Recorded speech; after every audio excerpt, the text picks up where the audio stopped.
All right, thank you very much. Good evening, ladies and gentlemen. Welcome to the Milton Conservation Commission meeting. This is a public meeting. Today is January 15th, 2019. As a matter of formality, we have two issues. One is that we invite everyone to speak, but if you do so, please use the microphone and identify yourself. We have a magic tape recorder here going to create a record. And the other point of formality is we always introduce ourselves. Judith Darrell Kemp. My name is John Kiernan. Hans Van Lingen. Arthur Doyle. My name's Wendy Garpo. Jerry Burke. Kathy Bowen. First on the agenda is a notice of intent, 40 Highland Street. This is the Department of Public Works for the town of Milton. Welcome.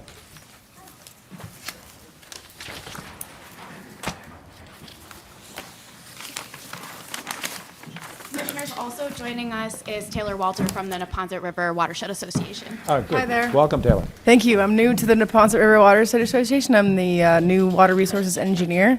So if you Water guys, Resources Engineer? water resource engineer, so if you have any questions about technicalities, you can direct them towards me. Perfect. That's very good.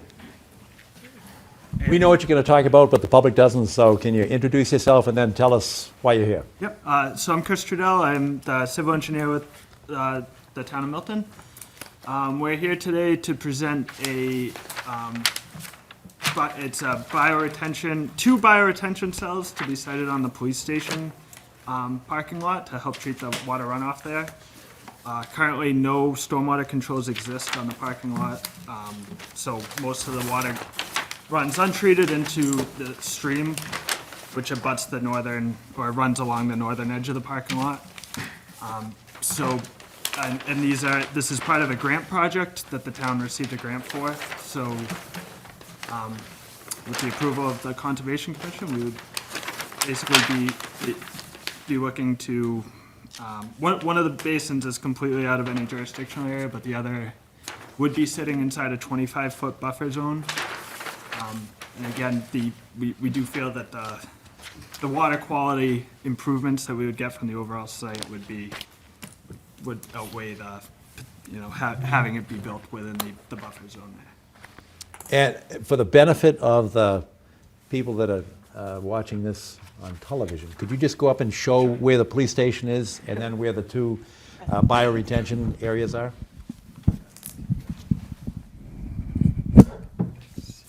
So would just like to add that the stream is called Unquity Brook, and it's a very important ecological and economically important breeding ground for rainbow smelt, which are lower on the food chain for our precious striped bass. So it's a very important stream, and it's unique that it does breed that certain type of fish, so we want to protect that as much as possible, and the Stormwater BMP will do that. And where's the habitat, the actual breeding habitat? Is that portion of the stream? The Unquity Brook itself, the entire segment, is breeding ground for the rainbow smelt. Okay. You know The high E. coli count does not interfere with this breeding. It does, which is why this BMP will do really great things for the stream. Isn't there a breeding ground right down by the Adams Bridge on the Neponset? Supposed to be the Smelt. largest. Smelt. Didn't you say rainbow? Rainbow smelt, yes. Yeah. So that's the largest in New England that we've been told by CZM. It's the largest in New England. Right at the bridge, between the bridge and the new. Yeah, that is an area of high productivity. But the smelt don't get upstream, do they, to go in this area? Do they actually migrate up beyond the dam somehow? I don't believe they migrate above the dam, but, I mean, it's a watershed approach to improving the water quality of Unquity Brook itself. So this piece would add a very important water quality component to the downstream water quality. Okay, they're which not is actually important for the breeding smelt. in this section of the Correct. stream? Okay, Because Unquity Brook would come out at Gulliver's Creek, wouldn't it? yeah. Which would be way below the dam and below the smelt Correct. hatching area. Okay, good, thanks. Are they the same species of smelt, by the way? That's what I was driving at. Is rainbow smelt the same as the smelt at Hillary? I don't know if you know. Is it the same smelt? It's, I think we're all referring to the same rainbow smelt species. Whether it's in the Neponset or, Yes. So yeah, just the siting of this. This is Highland Avenue over here. Street. Highland Street, I'm sorry. Canton Avenue running this way. The police station is right here, so this is the entrance to the parking lot. The first bioretention cell will be sited right there. This one's actually also a demonstration port. We'll just call it a demonstration project. Not that it does serve a purpose, but where it's at the front entrance, it will serve a purpose for the community for stormwater education and things like that. And then the second one is in the back parking lot here. The stream runs along this right here. It basically starts here. These are the headwaters that run through the brook.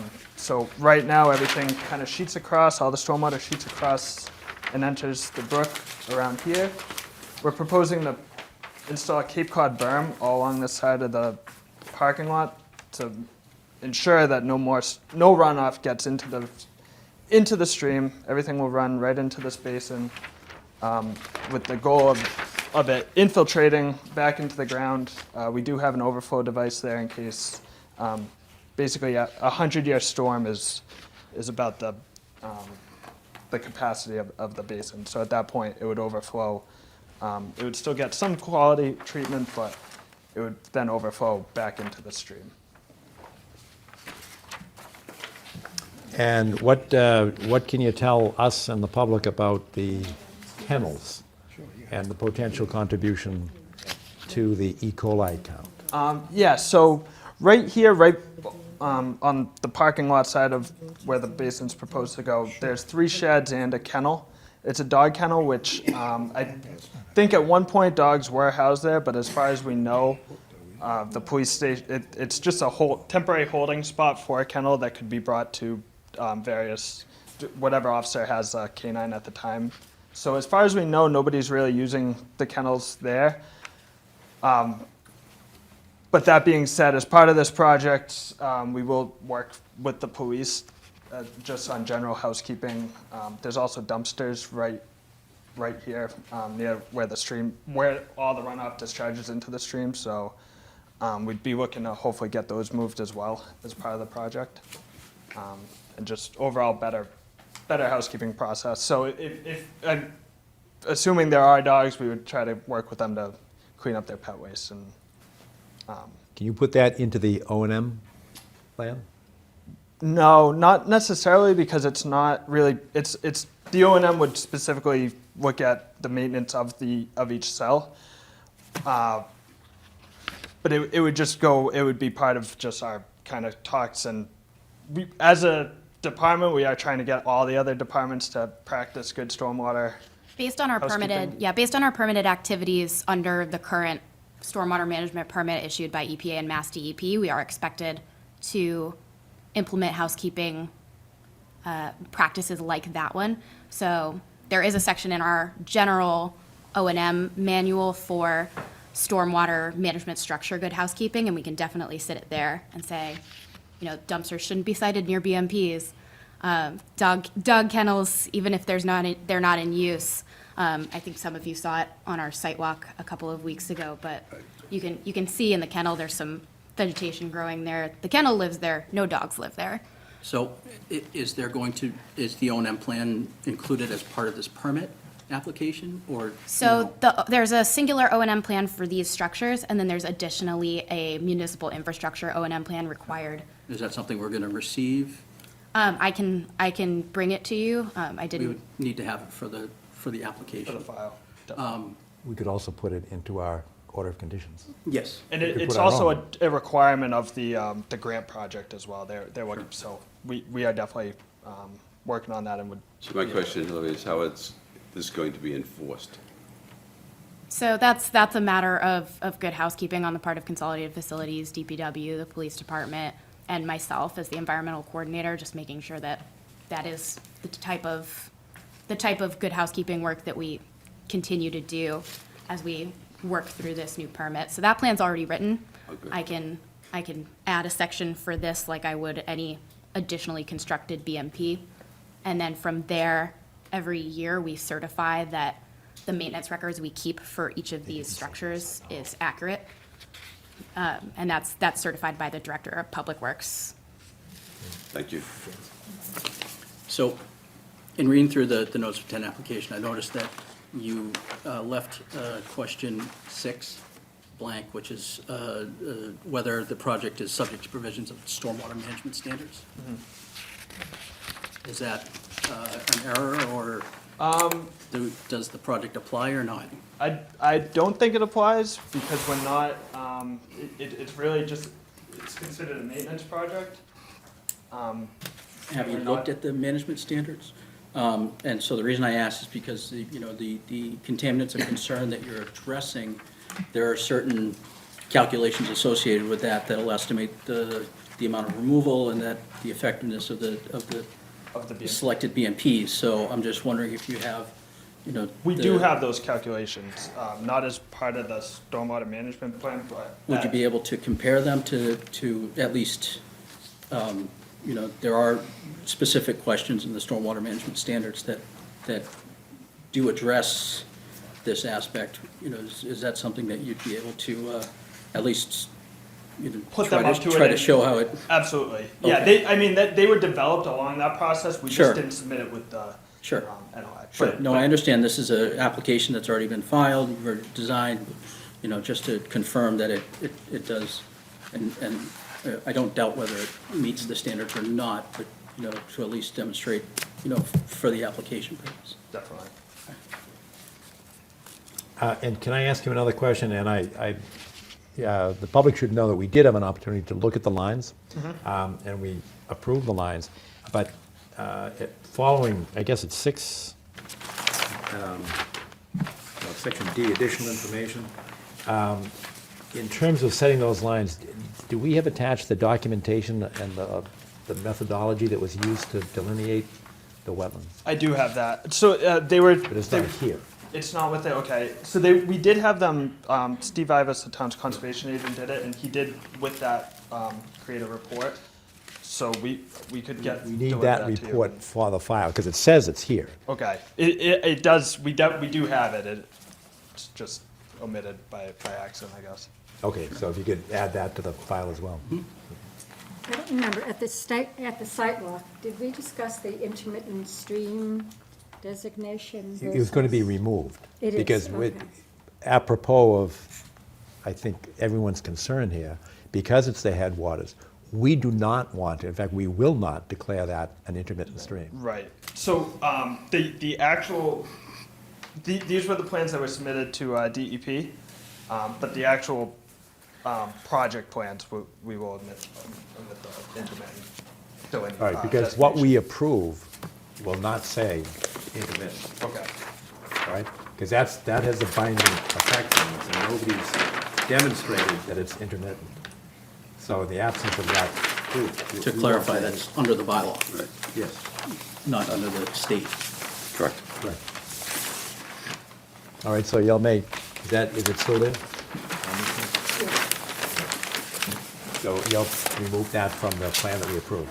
right, yeah, the ultimate plan that goes into the file, we already did take it off, so it's, Okay, so Kathy, you know that, because you're the one that puts that red stamp approved on Right, it? so I'm not gonna release this until I have a revised plan with the intermittent stream eliminated. Yes. An O&M, which includes the dog pool, and the, Yeah, the, and how it was delineated, the wetlands. So I need 3 of those before releasing all the conditions. Yes. Okay, stormwater calc, and then the O&M plan as well. The stormwater calculations, Relative to the stormwater standards. So whatever piece applies to the stormwater standards, just to see the supporting information. So that makes sense. Commissioners, can I also clarify whether you'd like the full town good housekeeping for stormwater management infrastructure as well? No, just as it is going to apply to this permit application, so. Yeah, because I can tack on something to this O and M, or I can send you the whole big thing. You don't need the whole thing. any other questions from commissioners? Are there abutters or members of the public that have a question or a comment?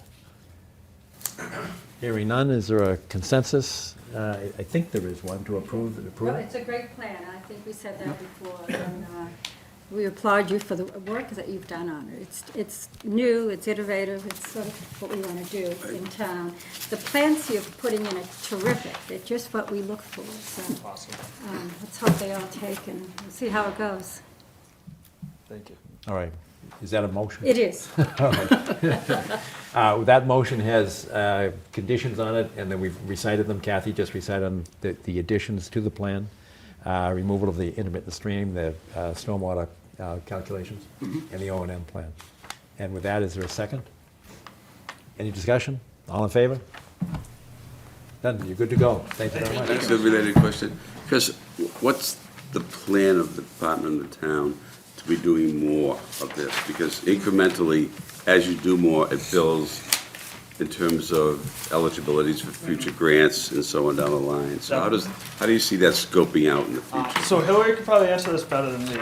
So it's the general kind of process of pretty much every municipality who's regulated to control stormwater at all to start with the biggest things we can do. I don't know if you're familiar at all with the science on gas leaks in Massachusetts, but we know that 95% of the gas that's leaking comes from the 5% of the largest leaks. It's kind of the same situation with stormwater in that most of the pollution comes from the same larger swaths of impervious area or untreated area or something like that. So looking at an iterative approach, we pick the stuff that is the most polluted, where we're gonna get the most pollutant removal and in some cases, outreach value for our dollar. So looking at those, we continue to find projects that are considered a good deal for the taxpayer. We have kind of a docket of those projects based on a older study that was funded by a CZM grant. And so we're still working through that docket, and then as we move forward, we can request funding or on our own accord, continue additional study into where is more of this pollution coming from? Where can we find it? Where are the big hot patches, and how can we remediate those first? That's great. So we look forward to seeing you in the future. Absolutely. We'll be back. Thank you. Can I ask one other question before you go, because the public might be interested in it? This is a grant. How much is it going to cost, and who's paying for it? So the full project cost, which includes outreach, is about $110,000. We found out actually from CZM last week that there might be additional funding available for them to grant to us. At the moment, they've granted us $56,000 and change. So we have requested an additional $9,000 to help us just pay for a little bit more of that construction. And from there, the rest is the town's responsibility. So 65 from the state, and the remainder from... A hopeful 65, but definitely 56. And from there, the other 55 or so from the town. Very good. All right. Thank you all very much. Thank you. Good job. Next on the agenda is 196 Ridgewood Road. This is a notice of intent. Good evening.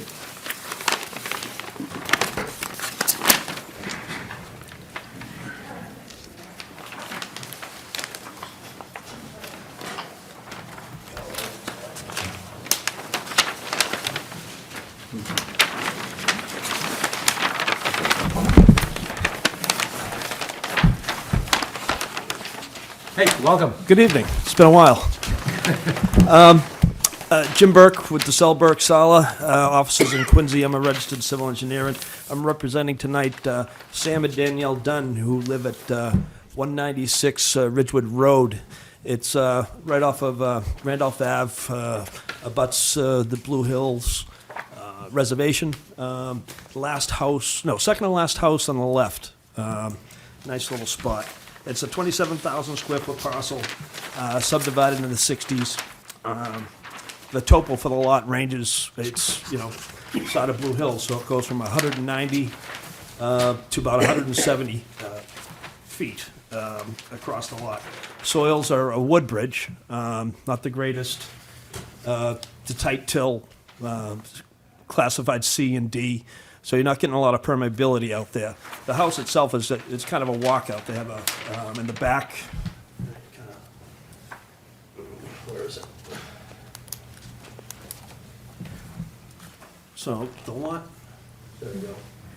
Lot range is like, it flows, it kind of goes this way, and then the back is, it's a kind of a walkout when the driveway slopes down into the garage as well. Delineated the wetlands, represented by this green line up here, and Ecotech did that. They found it BVW, they flagged a swamp associated with an intermittent stream.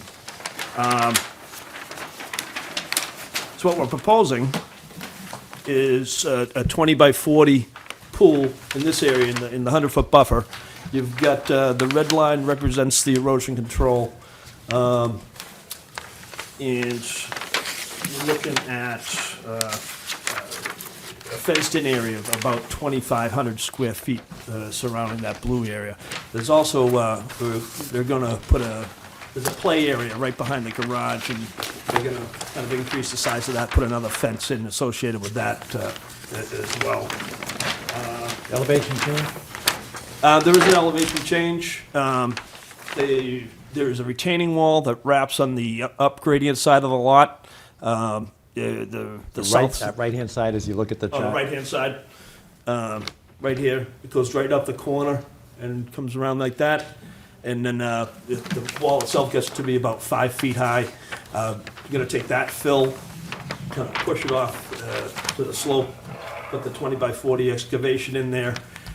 It's, best I can tell, a pretty well-balanced site, so you're not gonna have a lot of truck traffic coming in. The trucks themselves, the construction traffic, I imagine, and I suggest, that it, use the driveway, swing off to the left and come in, since the wall is probably the first thing you gotta build to contain the site, after, of course, you put the erosion control up. But, How about the direction of flow? It looks like it's going to be north of Yeah, the it goes the north. neighbor's house? yeah, I mean, yeah, it's gonna go, it basically goes north direct, south to north. It runs to the back of the lot, and into the woods. And we're not changing that. Do you need, I know you've referenced an intermittent stream, and you know how sensitive we are to that. You don't need that definition, do you? No, it's all related to the BVW. The thing, you wouldn't have the BVW if you didn't have the stream, per se. The stream actually, if you look at the USGS map, which is in your notice of intent, you'll see that all the contours kind of run towards the brook that runs out of the Blue Hills Reservoir. And that's the blue line in the USGS? Correct. What's the name of that, do you know? I don't know. I'm not sure. I can find out for you. Like I said, Just curious, that- but that's it's not, certainly it's not the one that I see. Right, It's correct. It's some kind of a water body that's closer to the house than that one. correct. It's part of Pine Tree Brook. It is part of Pine Tree Park. Okay.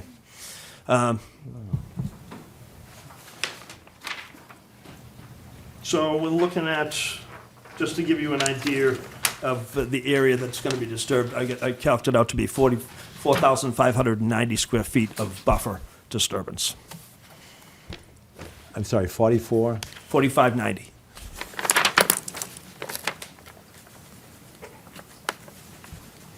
Trees? Yes. Do you have a tree count? I do not, I'd say, based on site visits, I'd say a dozen. Of what size? I mean, what do you Varies count? anywhere from, I don't count them unless they're 6 inches, so 6. Oh, we count them less than that. That was for Judith. But, yeah, there's probably, let's say the largest is about 12 inches, a 12-inch tree out there, a couple, And total, you say there are, a dozen, I'd say. I'd speak to you guys, I mean, we're going about, we're staying out of the 25-foot buffer. I'd say the closest we've got is 28 feet. I calc that this morning. We're showing a 3-to-1 slope. I always like to, we're showing an erosion control line, not based on tree location. So, I mean, you certainly can tighten up that slope as need be to, save some significant trees, and that's always the goal. Okay. We'll need to take a look at it. Anybody have any feelings about dates, Saturdays? If we have a site walk, what we typically do is just go out and take a look at it. I let We 'em wanna know. make sure- What's that? I let them They know. don't know, good. We won't bother you, we just want to take a look at it. And our real purpose is to make sure that, do we agree with where the lines have been set? Because it may have significance, not just to you, but to some of your neighbors and the town itself, because is that DCR property or is it town property? What, the, Off the DCR, property. that's a Blue Hill DCR. Res. Okay, all right. What does, How what about does February everyone? 2nd? Our next meeting is the 12th. February 2nd. I can do the second. Groundhog Day, what the hell? Make sure he shows up. If I'm not available, someone else will certainly. Groundhog will be. Nope, I'm good. No, that's March. Yep, no, I'm good. That's not to cut off discussion, because other questions that commissioners have? Yeah, how long have you been there?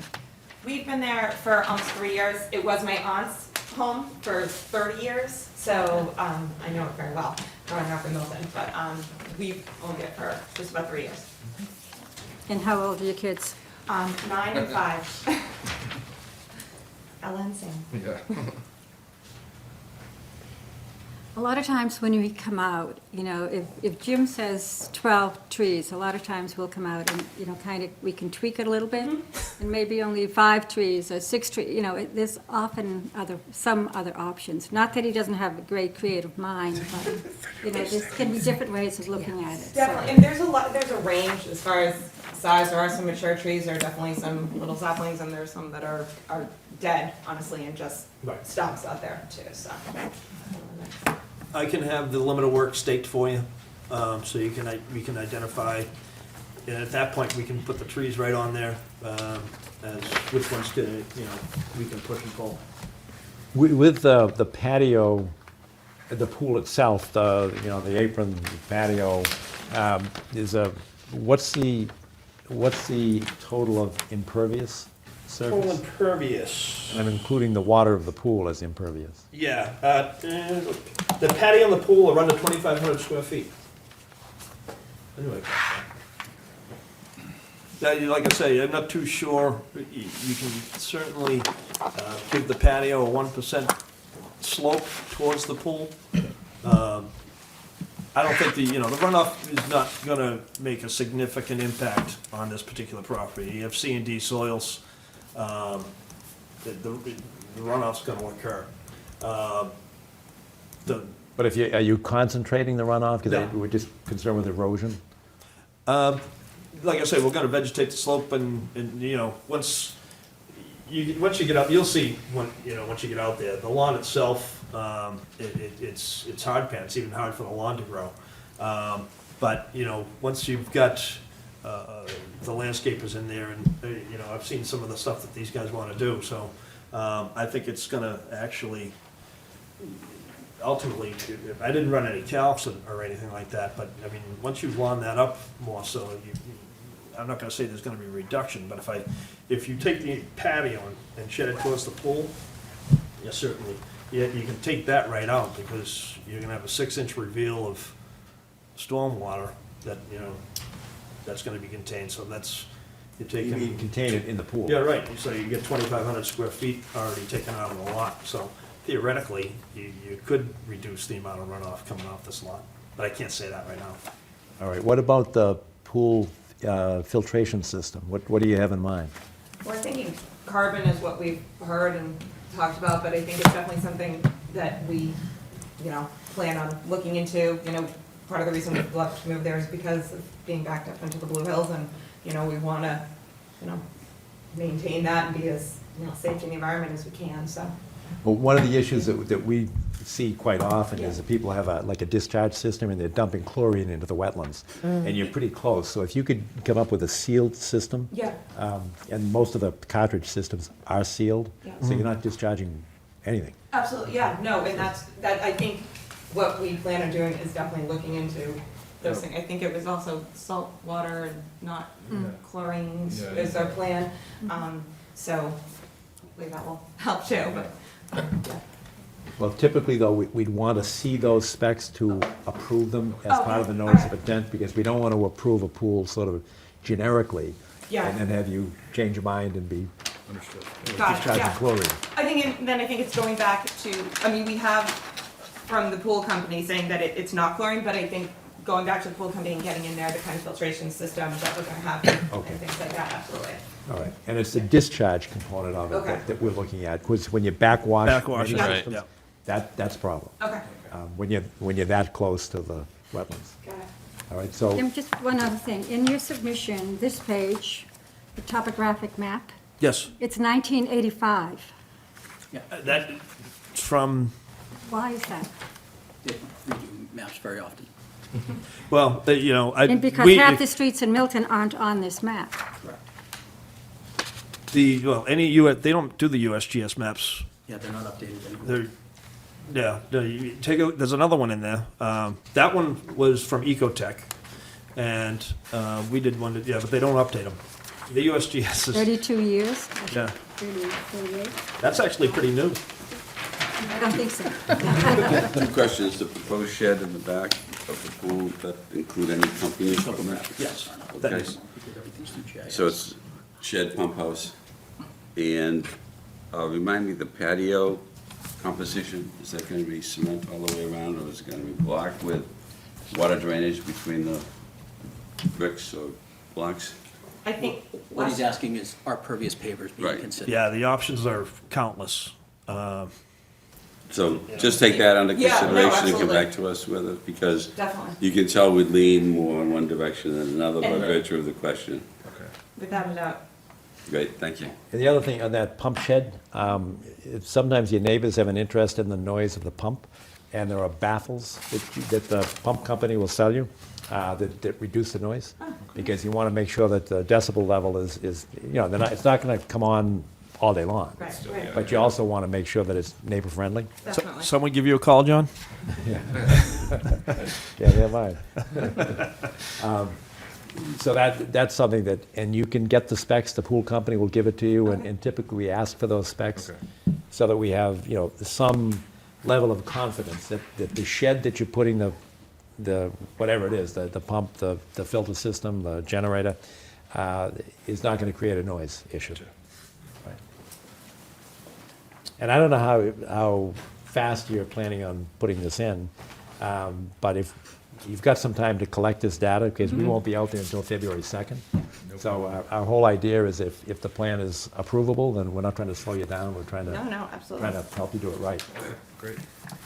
Any other questions? Are there abutters? Yes, sir.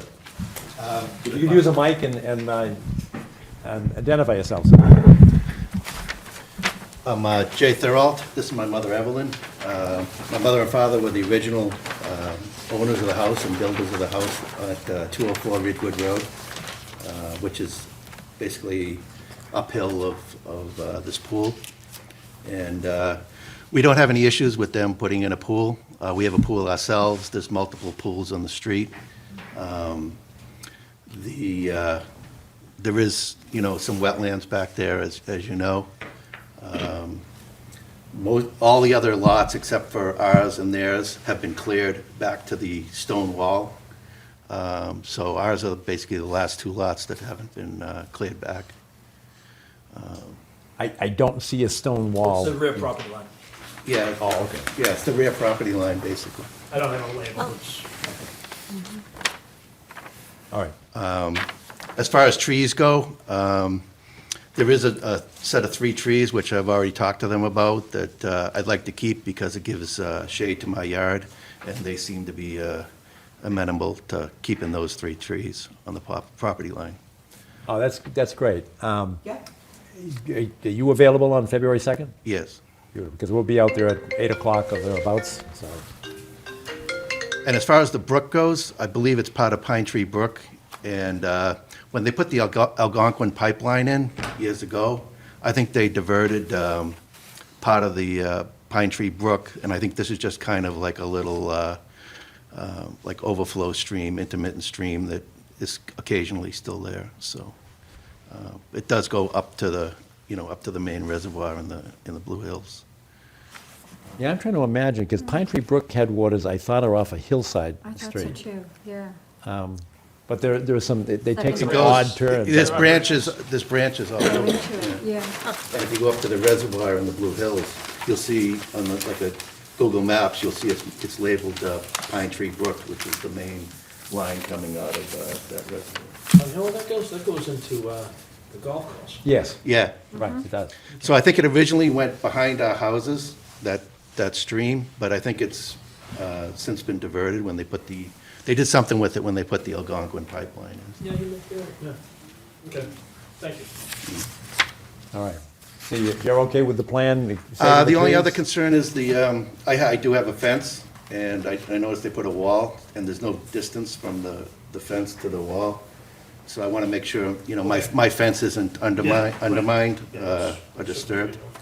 'Cause I have to maintain the integrity of my pool as well. Can you eyeball that as it is on the plan? Can you? I don't know how to do it. I don't think I have the fence located, to tell you the truth. Yeah, it's there. No, the wall. No, the wall is. Well, how far is the wall from the property line? Looks to be, I would say 4 feet, probably 5. So one other clarifying question, those 3 trees you mentioned, are those within the limit of work, or are they outside the limit of work? They're in the work, so. Okay. Let me get my info.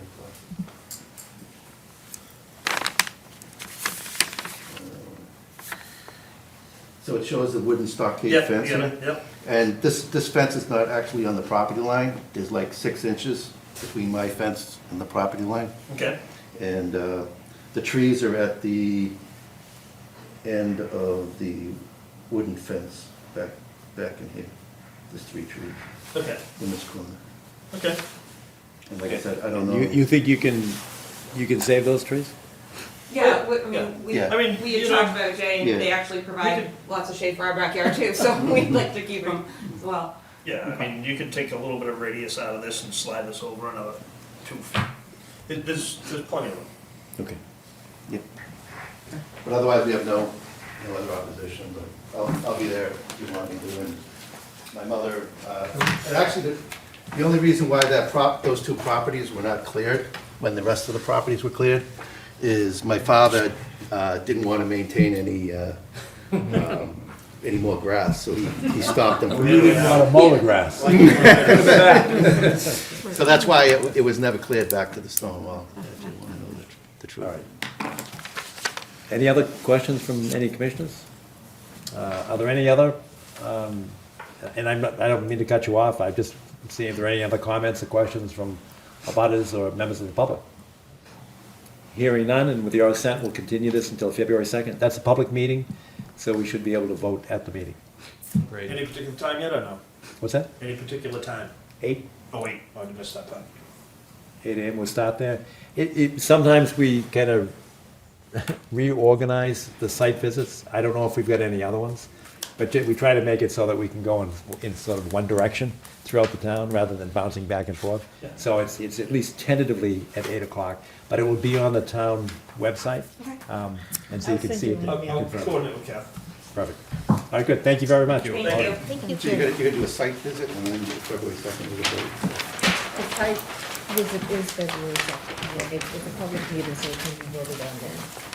Oh, so you're gonna be coming out to the property? If Correct. it's not voted then, it'll be voted on. 2/12. Thank you. Thank you. Next on the agenda is Conservation Restriction 175 Governor Stoughton Lane. That's the Milton Woods. And I shall recuse myself. Sounds good, John.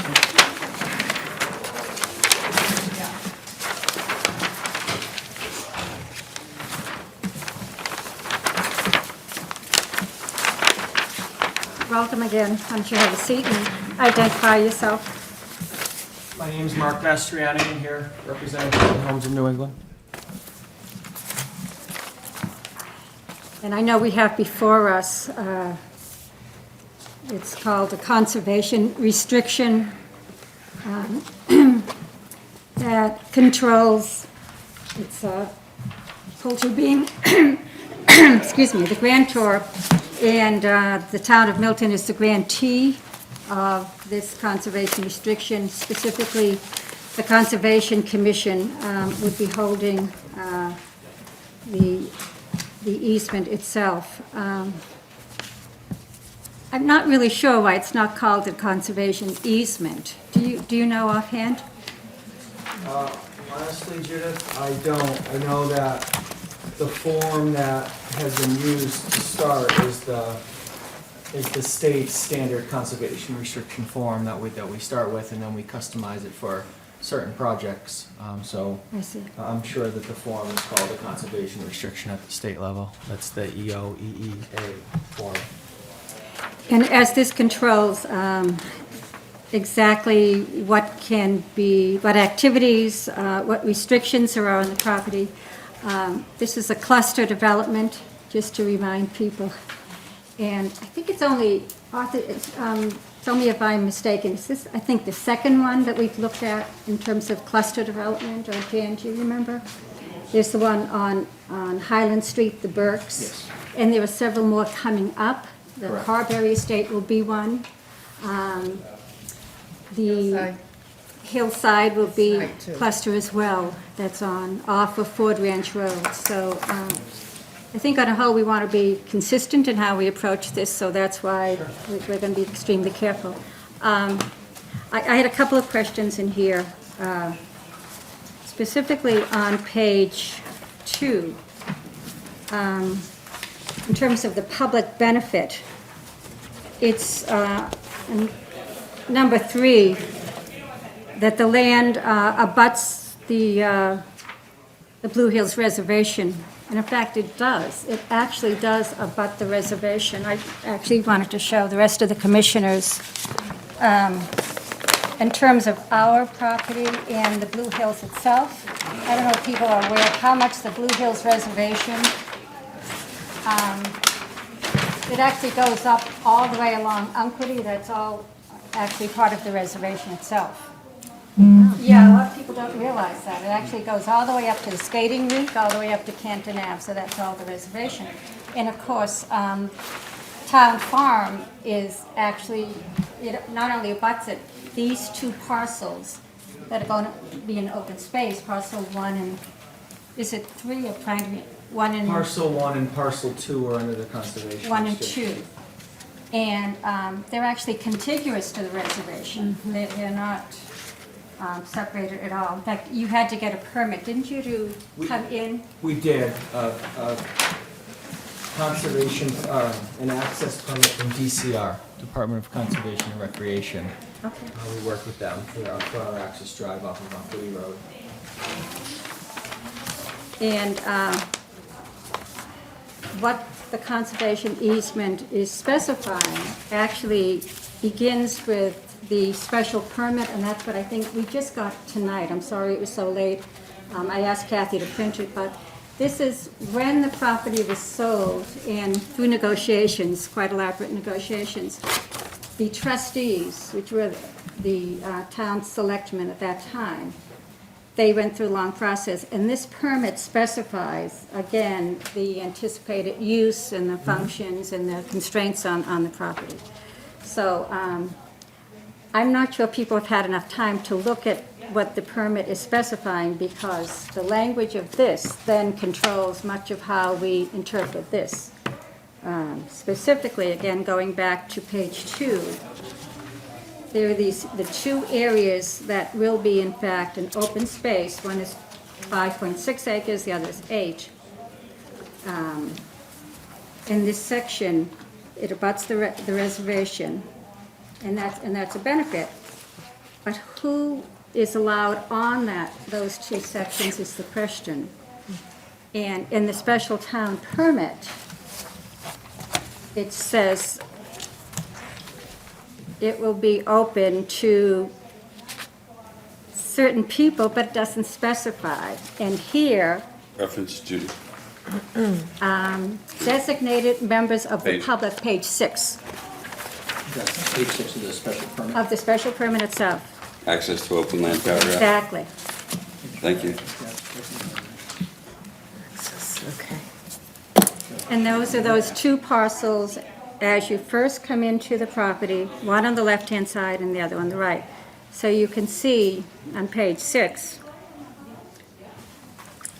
Well, it actually says that it's. homeowners association. Yeah, it actually says that there's access to only one of the two parcels. Parcel one. No, also parcel 2, but there's one section of parcel 2 that actually goes behind. Let me show you. You have this as well, I know. I do, there's Yeah. a That'd be conservation plan that goes, that's an attachment to the CR. And part of open space number 2 goes behind the 13 lots. There's a 40-foot wide strip abutting the Countryside Homes neighborhood and this Milton Woods neighborhood. And so there's no pedestrian access in that 40-foot strip allowed, that it's behind the 13 Because lots. these are the two parcels. There is, and it's this specifically actually called goes out in the big behind open space here. area. And that's the section that's cut off, Okay. behind the other houses. That's really for privacy and wooded buffering. It's not for, intended for Right. the public and pedestrian Are there any- access back there. Are there any provisions for creation of new trails? There are, but let me just get to the main issue here, Sure. and then we can certainly have to talk about that. The thing is here, in open, it says, again, from the selectmen in the special permit, those two areas are open to the homeowners association, their guests, and designated members of the public. The question is, who are designated members of the public? And in the conservation easement itself that we're looking at tonight, again, it's specifying designated members of the public. And it's important because, you know, obviously the homeowners have interest in their own backyards and everything, and that's important. But these are two big pieces of land, and they're not isolated. They're contiguous to the Blue Hills Reservation. Now, the other thing for us to keep in mind is these two parcels of land have vernal pools on them. Both of them do. Now, the Blue Hills have vernal pools. There are about 4 vernal pools in the Blue Hills, so that doesn't exclude anyone from having a trail or, you know, having access. But I read over all these materials yesterday and today, and I think we have to go back to the selectmen and say, who do you mean by designated member? Who are they? So I took that, or I generally take that as the members of the public that are basically enacting the types of passive recreation that are contemplated in the CR. So, you know, a member of the public on a motorcycle is not allowed. included in that. This is saying specifically pedestrians and passive recreation, specifically pedestrians, and it addresses the idea of trails on this property. And so I think those are the select members of the public that are being referred to as those people that are doing those sort of recreational activities. I would like to think that the general public would be allowed in. I think Yes. that's a public interest. I'm not sure everyone agrees with that. If people do, that's great. The intent is that I'm prepared and aware of is that the members of the public, as long as they're acting in accordance with the permitted uses of the conservation restriction, they would be allowed into those open space areas. And as this commissioner stated, you know, they wouldn't be able to be on a motorcycle, and there's other prohibited uses in here, like the biking and bicycles, skis, horseback riding, motorized and non-motorized vehicles of any kind are prohibited. It's really solely intended to be pedestrian access and passive recreation. It's a, like as you mentioned, there's, you know, vernal pools. It's really a beautiful Right. spot. It's also lots of wetlands. Those particular areas were set aside because what is it, about a third to half of that area is wetlands, so it's not places people will be walking, it's wet in places. With that in mind, I would like to add, here on page 2 to the conservation restriction, language something like, after number 5, or we could add it along with number 3. That would say the premises will be open, and they're talking about the premises as 1 and 2. The premises will be open to the public,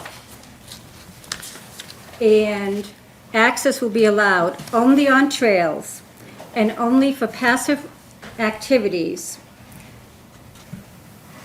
such activities as permitted within the Blue Hills Reservation. So if people are allowed to walk, if people are allowed to walk their dogs on a leash, if people are allowed to sit down, whatever, things at the Blue Hills Reservation under the Department of Conservation and Recreation permits, I would say, well, this is the same. You're not allowed to be there in certain times of night, it's closed off sometimes, that sort of thing. Would you be willing to add the term daytime? Certainly, yeah. I think Chickatawbut they close, don't they, in the evening, dawn to dusk, that kind of thing? Yeah. This way we'd be explicit, and that protects the nearby owners as well. I agree. I agree. May I comment? Sure. To that point? The conservation restriction already in here speaks about very similar language to what you wrote, premises open to the public and access only allowed on trails. There's language on multiple pages that really speaks to that. However, it is different than the rest of the Blue Hills in that these open space parcels are actually owned by the homeowners association and the residents. So we are amenable, and it's been intended that the public can walk on the trails and in these open space areas. But I don't think all of the rights of the public lands of the Blue Hills is essentially the same as the rights that are intended to be granted to this privately owned open space area that is being put under a conservation restriction. I just say that because what's in here is it's really intended for pedestrians on the trails of the public during the day. And I don't know what's allowed in the Blue Hills, but I'm assuming you can probably ride your bike or mountain bike, or I don't actually know. And it's not really that important, other than I think the intention of this open space area that's privately owned and that's part of this cluster development should really remain intended for pedestrians. That's what I would But I think that's a very fair point, that it's not owned by the public, it's owned by the homeowners. So I certainly respect that as an important distinction. I still think we need language in here that's more specific about the designated public. It's the word designated that is Yeah. is the It's kind of hiccup a here. sticking point And- here. And just to add, the reason the word designated isn't here is because our attorney created this conservation restriction in accordance with the state and then in accordance with our permits. So the language from the permits got carried over into here. So I can go back and we can talk about the word designated for sure. Because I don't you don't do think, that? I think that's confusing, and I don't think that's the intent. I don't think you need to get a badge and check in and walk through here. Right. I think it's just I think it's just a confusing word, but Let's- there is a let's- plan that says open space parcels, it shows where the parcels are, and then it clearly, actually, as one of the comments that we received from the state, it clearly says pedestrian access area, and it's shaded. So It's that's the just, intent. isn't, to me, as I read over this, that pedestrian access could apply, so that's why it's not clear enough to me. It could apply to only the homeowners being pedestrians, not to the public being allowed to be there. So if you could ask your attorney to add some language that could specify exactly that it's open to the public, only pedestrians, only on trails, and Only in daytime. only during daylight hours. How would that be? Anything else, commissioners? So pedestrians only, on trails, daylight hours.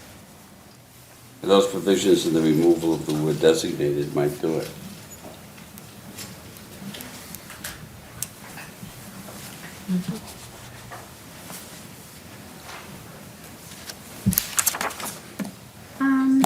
Depending on what they come up with. Yeah. Why don't you, if you could speak with your attorney, given our comments tonight, then maybe we could, I like the idea of being more specific about it. The other thing too is that we know there are rare species there. Certainly the lady slippers that were a point of contention back and forth. Not the showy ones, just the common lady slippers are there. So we'd also want something like no picking flowers, you know, that sort of thing. Well, I think that's part of the intent for that, is part of the kind of the operation plan or the maintenance plan for the open space. We spent a lot of time discussing the maintenance of the open space. Yeah. And lady slippers. May I see that? Oh, of course. So that would go through the signage, the type of signage out there, any sort of, that plan. Yeah, I don't recall signage. I'd have to look, and certainly if it's in there, we will do it. I don't recall specific signage. Signage. I would want to have it. Yes. Signage. Yeah. I don't think that the easement refers to signage. and Does it? It doesn't jump to my I might be thinking of a attention. different one. Yeah, I think it was the chestnuts trees. You yes, yeah, I think so wanted too. people to be aware of how sensitive that area was. Okay. I think as we do these cluster developments, on the one hand, we have to be consistent, on the other hand, we have to have some discretion for the particular parcels.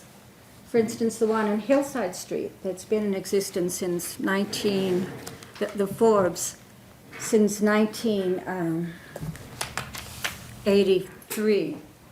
That excludes the public. It's specifically set aside for animals, plants, but not the general public. This is that 40 acres behind that just had the timber, the lumber taken out of it and done so successfully. On the other hand, the Carberry estate envisions total public access in the back because of The connection to the Blue Hills. yeah. And the Eustace estate, when that was 56 acres put in behind in the Eustace estate, that conservation easement is held.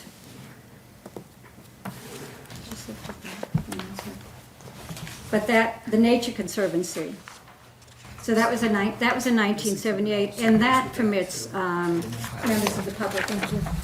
So different. I just want to add a comment about consistency and have that sort of broadly interpreted, because as we gain more experience with this, Yes. we don't want to have handcuffed ourselves to past consistencies for future practices that might be better practices than what we have. I agree. That's- I agree, It's the Arthur. rank. Yes, yeah. So that issue of public access, that's the main one. The other one There's is a driveway that goes up here. This is where we visited last time. the baseline report that has to be done. So there's a baseline report that will show the present condition of the property as we receive the conservation easement. I drove. And then that will be the standard for if there's any departure from how it had Talking been. about the If- conservation if- restrictions of these two people. Periodically, it gets inspected. On the Eustace estate,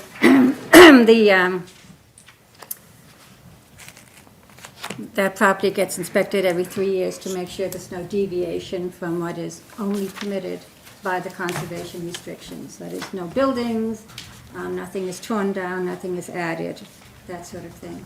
So the question is, that baseline report, will that be something that you'll put together?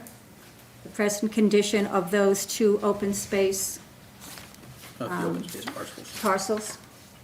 Because. Where are you getting that from, Judy? Okay, now, let's see. Page 5, oh, 2, so it's Page- number 2, further down on the paragraphs, it's for baseline. Right, the very bottom paragraph.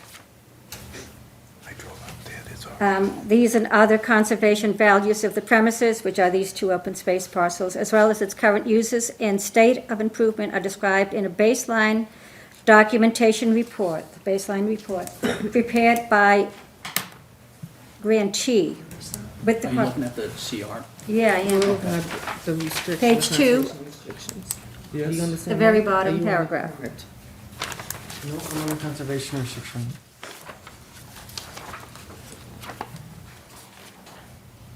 You see that? Wait for section 3 on page 2. Oh, I don't. Page 2? We're looking at a different, I don't have that either. we're looking at a different You're looking at the form. I think No, that, The conservation restriction. that might have been an older version. That's not the, so we'll have to go back and make sure we're looking at the same version, but Typically, that's not the. these properties, that we get do have a report of the current condition, so we can monitor to Baseline see for how. maintenance. Yeah, this Purposes is and sent by the understanding. lawyer. for your company. Actually, I gave you To an make sure it email. doesn't wasn't- deviate It was from probably that. in your December package. Okay. No, I don't have it. Yeah, I had it before from the last. From the last, yeah, I think it was in December. Conservation restriction.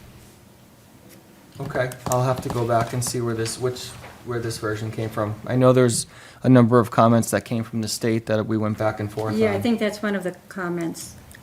So it may help to have an updated version. Yeah, sure. I believe this is one that was submitted to DEP from your lawyer. And those were his comments.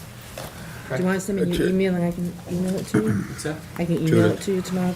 Give me your email. I could see you after the meeting, but could you please give us the genesis of those two parcels? Did you say at one time were property of the town? The whole thing was at one time property of the town. The whole development? Yeah, this is Governor Stoughton, who signed the death warrants for the Salem Riches. Okay. He granted this to the poor of Milton. It was This was the town property. farm. Okay, and how did it get to you folks?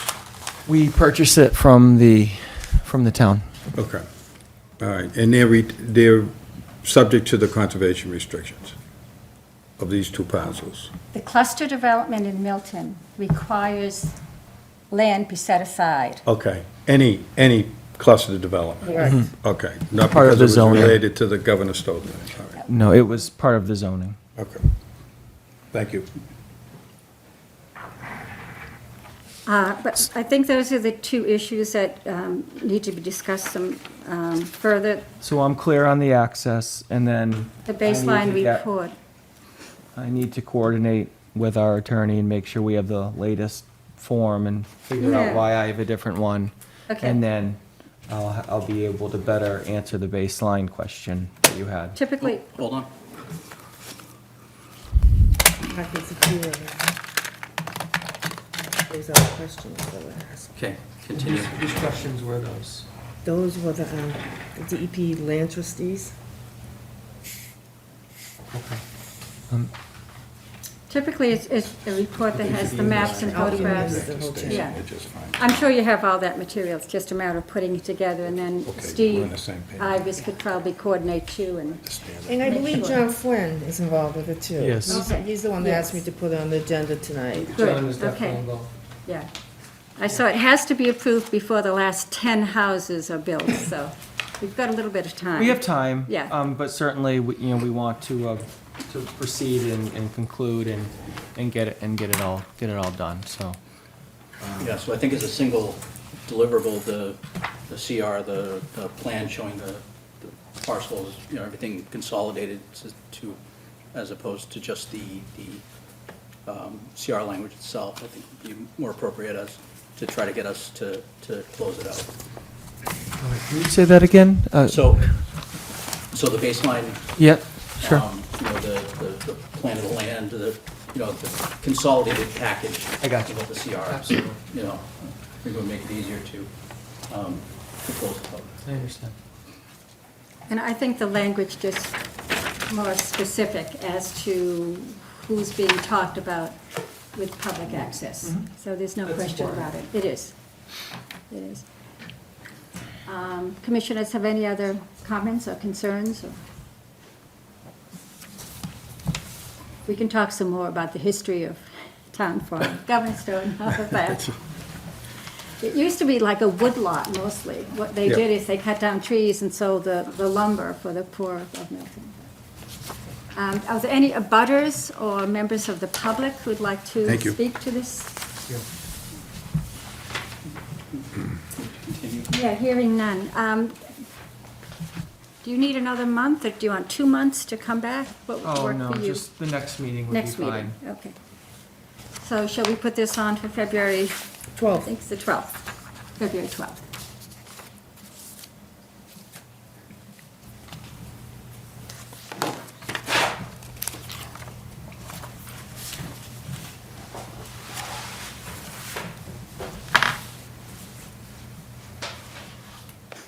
Good. Okay, thank you. Are you going to stick around for the next one? Later on, we're doing I think so. Unquity Road in Harlan. It is next, yeah. Let's have John come back in. Yeah, thank you. I don't think John is Does he have to going be, recuse himself? Oh, John will have No. to excuse himself again. No, he doesn't, because No, he actually, doesn't. it doesn't concern It's a this. separate Oh, And it's a application, separate application. and is Pulte, We talked The about it the applicant? last time. We are. yeah.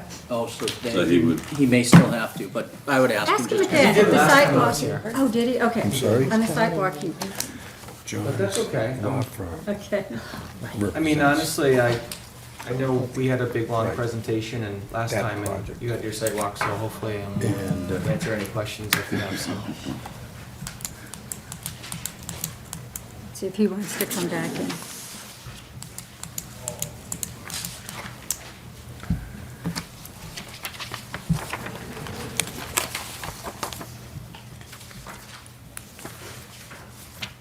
But just for members of the public, this is a proposed change to the entrance to Holland Street from Unquity Road.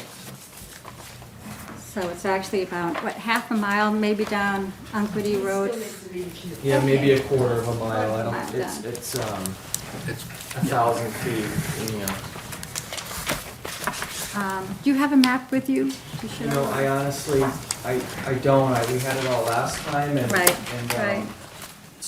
SWCA wasn't able to make it tonight and bring the boards back, but. So I did have one question about the signage. About the what? The signage. Signage. So in the plan that was submitted, this is for the intersection improvement. Yes, the new intersection. Yep. Looking through the proposed signage, and this is, so, a little bit outside of the conservation aspect, but I think it's relevant. Yeah, so, traffic sign summary, does that mean that and as a Milton resident, I guess I'm asking, does that mean that the conditional do not enter signs are going to go away, or are those going to remain? I would expect they would remain, do not enter, you mean during that time of day from 3 Yeah, to they're not 6? included on here. The intersection, so nobody's ever asked that question before, but I'll just say that the intersection is being redesigned to make it safer and to improve sightlines and, you know, overall operation of the intersection. Sure. But the restrictions of the intersection and why that sign was placed and installed and the timing, nothing about the intersection improvements. Well, those The work signs that's would, being done will change the operation of the way the those signs would have DCR. to be relocated, correct? The signs would have to be relocated. So it is pertinent. These are the hours of access. Yes. That's town governed. So the Yeah. DPW would, along with Traffic the police commission. commission, traffic commission and DPW, right? Mainly the traffic commission would tell DPW where to put the sign. Yeah, I would expect. Exactly. Yeah. I would expect that would continue. It's the same objective, to Yeah. prevent traffic from cutting through Harland onto Hillside Street. Yes. But again, for the general public, even though we don't have a map, currently to go onto Harlan Street from Unquity, there are 2 separate entrances that then combine at Harlan Street just before the dam that's there and just before the town forest. That's actually, as you come in, is on the left-hand side. So instead of having those two entrances, which actually are dangerous, and we've discussed that, and I think the traffic commission has discussed it too. There's been fatal accidents there in the last 5 years or so. They will close off both of those two entrances, and the new road is, would you say approximately in the middle, almost in the middle of those two. So there'll be only one entrance to Harlan Street, and it will curve around and then come up to Unquity. There'll be a stop sign at that point. Yes, and at T intersections A T into intersection. Unquity, and it is approximately right in the middle of where the two exist today. And the location of the new T intersection has been cited in the exact specific location to maximize the sight distances, looking both north and south. I think the only issue was the trees that have to be cut down. Yep, the trees that are being requested to cut down are an important part of the application and have diligently been decided and requested in order to meet the sight distance requirements, so that if you're traveling east on Unquity Road headed towards Harlan, that there's proper sight distance to see the car that is stopped in Unquity and about to take a left onto Harlan. So they are a very important part of the application and the new design. And how many trees are being cut down? We talked about this the last time. We did. So what's flagged in the field, I know there was a site walk. We walked, in addition to your site walk, we did walk with Steve Ivis, who's the conservation agent. And we reviewed all of the trees, and we flagged the trees with him, and we identified the number of trees. And there's 6 trees on the south side of Unquity Road that need to be cut down. And they're red oaks and white pines, and they range from 4 inches to 8.5 inches in diameter.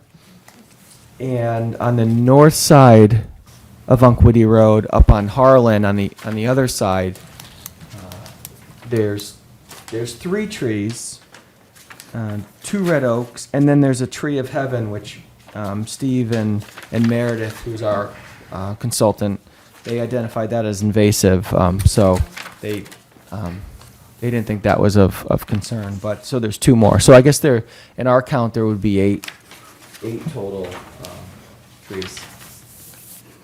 So 8 trees, and then to replace them, 3 to 1, we talked about 24 trees.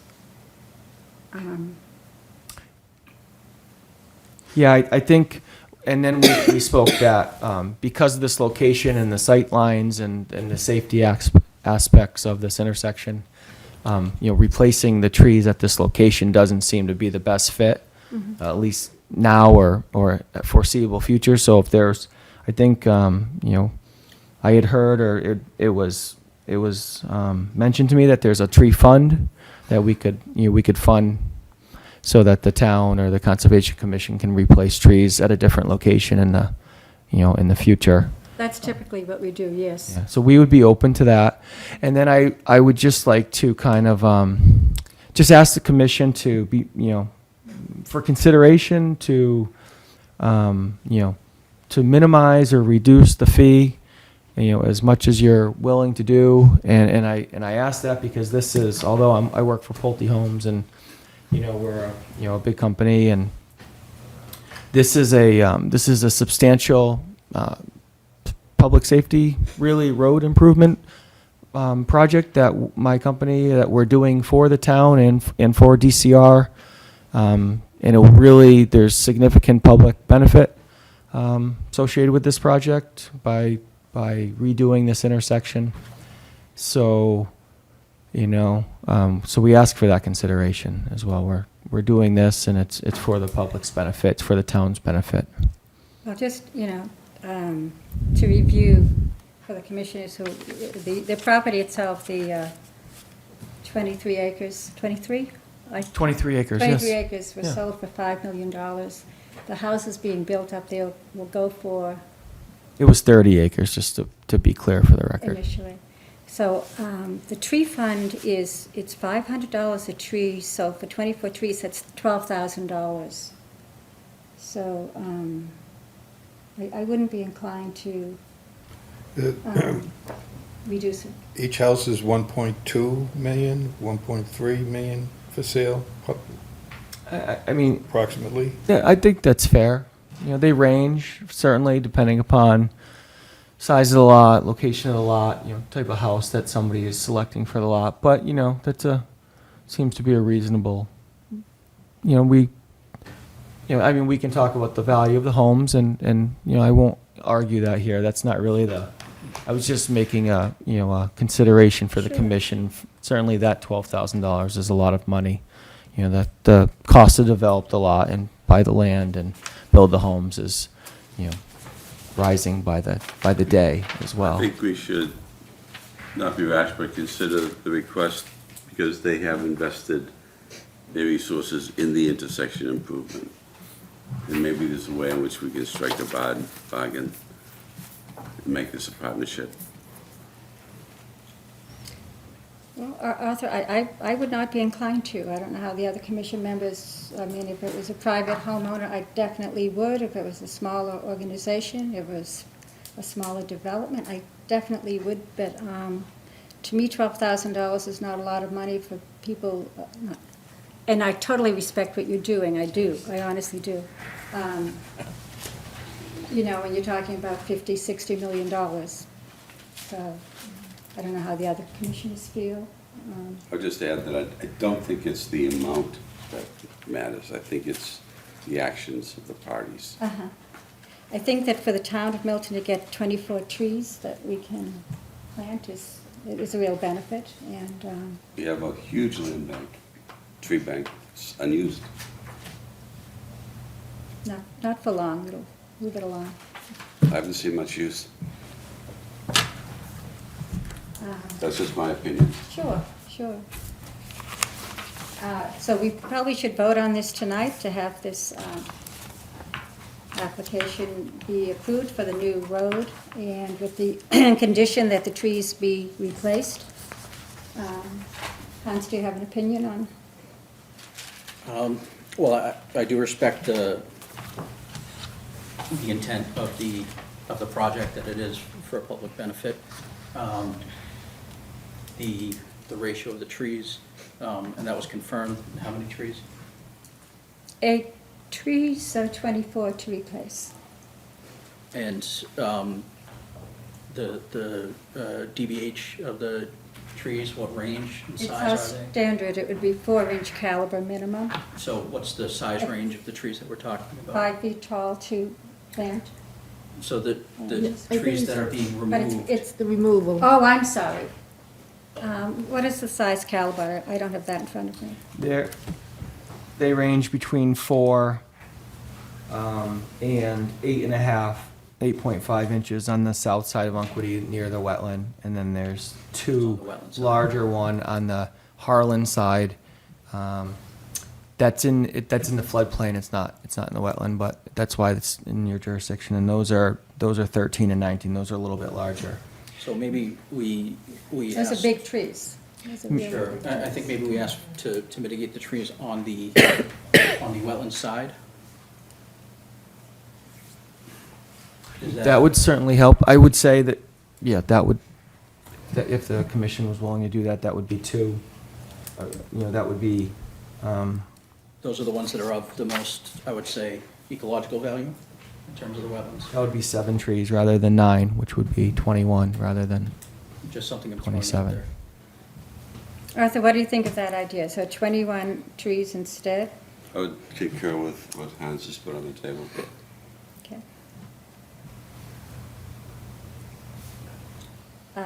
Are you okay with that? yes. Is that acceptable? Yeah, I mean, I'm sort of at your discretion here, so I'm, all cards on the So- table. I mean, I would like the order of conditions, we'd like the approval. I'd like to comply with your requirements, and I asked for consideration. Okay. So instead of 12,000 trees, it's 12,000. I'm not okay with 12,000 trees. $12,000, it's 10,500 with 21 trees. Gary, do you feel strongly? If I may, I heard the reasons for the change. It's a very dangerous intersection. How did you guys get involved with this? You came forward and volunteered to do the work as a part of the whole, an indirect part of the building project, or were you asked to do it by the Yeah, town? for sure. So early on, as part of the negotiation, as part of the approval process of the cluster subdivision, we had many, many meetings with all of the Okay, department heads. so and in addition to the engineering, purchase price, there was a DCR. public service, public works component that you were gonna contribute? It was a condition of the approval. Okay. That we accepted as part of the permit, that we would improve this intersection. Okay, In return for the approval of the subdivision. okay. Yeah. It's been on the town's list of, town and DCR's list of projects important projects to do for a Okay. long time. So we having two votes here? Well, we have two possibilities. Does someone want to make a I think that's the only condition we're putting on it. Is there anything else, That's Kathy? the only one I heard tonight. So that would be I the only wasn't part of condition, the- to contribute to the tree fund? And again, on the signage, the conditional do not enter, that would be on the town to, To reinstate is it? that the thought? I mean, I know it's the first time to come up, but That would have to go through the traffic commission, the location of the stop signs. the stop signs, because there are stop signs depicted on the plan. It's the do not enter signs that are I mean, not. they do not enter, that would, Okay. So that wouldn't be the applicant's responsibility to replace or remove those? no, I think that's up to the police and the traffic commission. We would You would just- relocate. yeah. I mean, they're there today to telling people on Unquity not to turn left onto Harlan. Yes, during So certain times we of would day. Yeah. put them back at the intersection so that people Would not- continue to- would continue to obey by the same town rules. Okay. Okay, then let's put that down as a condition. So just update the there's plan two. to where those To would be update for the, relocated. The do not enter signs, I think it's 3 to 6 PM, whatever it is. Whatever it As they is. apply to what's in the buffer zone, obviously. Yeah, well, it's all, so, Yeah. to be fair, you have floodplain of that Yep. stream that's there, so Okay. it's all in your jurisdiction. Okay, does someone? Do we have a motion? Not yet. So a motion would be either for $12,000 for the tree fund or $10,500. Does someone want to make a motion to, I'll move for the lower of the two fees. for For the 10,000. $10,500? Mhm. Okay, is there a second for that? Okay. All in favor? Want to raise? Okay, Okay. we gave you a little bit of a break. You saved two grand. 1,500. You saved 2 grand. Do good work. So it's 10,500, 10,500 donation, and it will be made out to the town of Milton, correct. To the- to the tree foundation. fund. What is the timing on that? Could we specify that? The timing is always important as well. timing of the, The fund, of when that needs to be paid. it's usually prior to the initiation of work. Is that difficult, or is that, when are you planning to start the intersection? This spring. So, Kathy, typically when would that be paid by the Before the applicant? project, because you have to give us 5-day notice prior to doing the project, so Mm-hmm. you probably should have to check with the notice. Okay. Sounds good, so we have that to sign? Take my $1,500. Are we voting to approve? Thank you very much, thanks for coming We in. already did? Thank you. Oh, with the 10.5, okay. Okay, now we can have John come back in. Okay. We want to do that. Excuse me. You're Thank you. welcome. Good luck. I drove up there. It's kind of congested for, there was one section that was like a driveway between two houses, and there was a lot behind it. I see it's on the conservation land. Yeah, it's kind of tight. It's a well. Kind of the nature of an open space subdivision, you know? Yeah. That's okay. You selling them? We did, They're selling, aren't they? You know the better place? absolutely. Which ones did you do? We just did two, Yeah. yeah, we did those two. Number 5. Oh, I see what you got. Okay, so number 5 on the agenda is notice of intent, 70 California Ave. Hi, welcome.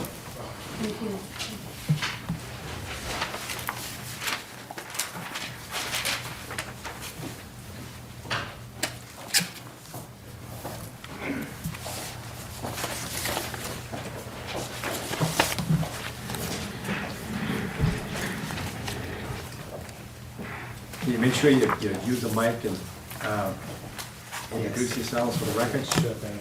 Mr. Chairman, is your microphone on? Oh, you know what I did? I turned it off. Susan Greg Lumner, we're the homeowners of 70 California Ave. We're proposing a two-story addition to the back of our house, 20 by 41 addition, which includes also a stone patio. Thank you for coming to us for our visit last. Appreciate that, and welcome Kathy Bowen, who's helping me a lot, by the way, in the past. Oh, great. Good to hear. Fantastic. Purpose of it is we're in our space in the house, looking for more room in the house. So the 3 action items that we had from our site survey on January 5th was markers to mark the outside borders of our property, a line of sight border, property line, and the third was the definition of the patio stones at that point. So I'm gonna cover the first 2, and Susan's gonna cover the border at that point, so. Thanks. Whether she wants to or not. So on the survey markers, we did a lot of looking, we talked to our neighbors, they didn't want posts out there that looked to distract the property, so we're on a line, and I'm gonna pass around this, it's a survey marker. We basically use 5/8 rebar, you put it into the ground where the survey markers are, and you put this that says, defines it as a survey marker that's property, that's our property line. So anybody walking across the property would know very well that it's our property and where the conservation land would start at that point. It's aluminum, and it would probably be below ground level, so you wouldn't have a line of sight that you'd need to see in the way at that point.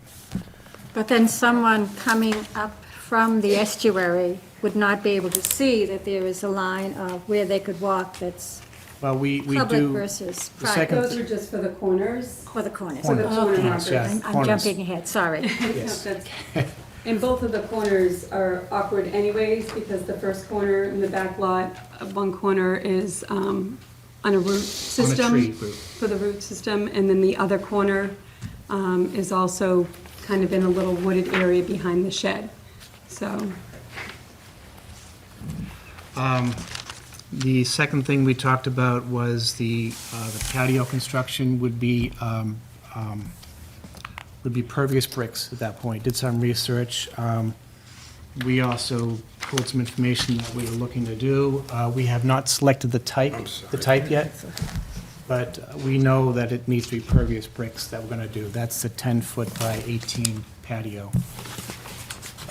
What's the maintenance associated with it? If it's pervious, then does it have to be vacuumed like every 3-4 years? You know, that's a great question. I don't know the answer on that. I know a neighbor has those, which is 2 doors down from us at that point. It's kind of a rough finish on it that way. So for There driveways, aren't a you lot of typically options. would, Yeah. but for driveway, you might have to, but, Yeah. you know, for something that's at the back of the home where you're not gonna be sanding or salting it, then Yeah. it probably wouldn't be an issue. Okay. There's not a lot of options available for them, and not a lot, They're So it not- wouldn't be, it well, wouldn't just from be when my inclu- research, when I was looking, I think TLC out of Quincy stocks a few versions. but Oh, okay, That's so what I was sourcing able to locally. pull up in terms of looking up the pervious. So it wouldn't be included in that fee, the stormwater runoff fee, because it's pervious? The patio area would not be included? No, I don't think so. So we'd That would be an do, area that would we'd do the infiltrate. roof. Yep, Roof and and the is- asphalt driveways and other walkways that are impervious. Okay. Okay. Yep, yep. And the third action, Susan, I'm sorry, were you, Oh, no, that's Oh, fine. okay. Oh, no. Ready to go. I was delaying my turn. Susan will cover the line of sight from marker to marker and back. And so just to clarify, I mean, you know, so I understand if these are what you're able to find, but there are a good number of houses there. Yeah. But, you know, is this something that is reasonable or you would be amenable to? It's, you know, I don't want to force you into a design if this isn't what you were hoping to have, or do you think that this is reasonable or something? I mean, there look like enough choices that you could, you know, make do with what we were interested in. I mean, we hadn't really thought that far ahead Okay. in terms of the patio, but it looks like there's enough that could mimic the look of, you know, the blue What you were stone that's hoping. out there and the styles that are probably more popular in non-conservation backyard areas. So, That's what you get for having that view. yeah, know, well, you pay who for knew? But, yeah, I mean, I think that there was enough choice there. And like you Okay. said, I just did a general search. Sure. More to see what was in our local area who would sell. I had never heard of it before Sure. our conversation. Obviously, you hear a lot of the conversation about the most current and popular styles. Yes. So, needed to really see what the What options there concept were. looked like. Sure. And, Yeah, for the most So- part, they look like regular pavers. It's just really Exactly. how Yeah. the construction is underneath and. yeah, so it looked like there are enough options to give you the style or image that you might want to Okay. end up with. Yeah, sure. And I'm sorry, what was the third? The property line, there was talk of creating putting something on the property line to differentiate our land from the conservation land. And we talked to Steve as we were leaving and asked for his suggestion if he had any ideas, and he mentioned high bush blueberry bush. Perfect. Well, it was. I actually didn't know what it was, and then I went online and did my research, and I got kind of excited about it. It sounds like actually quite a nice option, especially for where we are. There actually are blueberry bushes, or were. They might have all been eaten by the deer in the past, but and these may as well. But the high bush blueberry, in terms of the size, is certainly very distinguishable in terms of being on our property line, but also, you know, the 6 to 7 foot width in which it grows makes quite the difference. But also in terms of the beauty of and the purpose of the bush, or the purpose it can have for not just our benefit, but for the wildlife that lives in the area might also benefit from the Well, if they do decimate plantings. the high bush, do. fall back with wild blueberries. Yes. just wild blueberries. That's the low bush, basically. The low bush, okay. Yeah, either one. But the high bush Yeah. sounds, the coloring, I mean, the leaves in the fall, Yeah, and then the lovely. color of the branches of the, you know, Sure. of the bush itself, and the red nature of the branches. I mean, as I read more about it, I thought, it's quite a, Sells itself. It is beautiful. it sold itself, exactly. Birds love it. Enhance the beauty of the property. They turn bright orange too during the fall, which is nice. Yeah. And there's no thorns too, which is important too.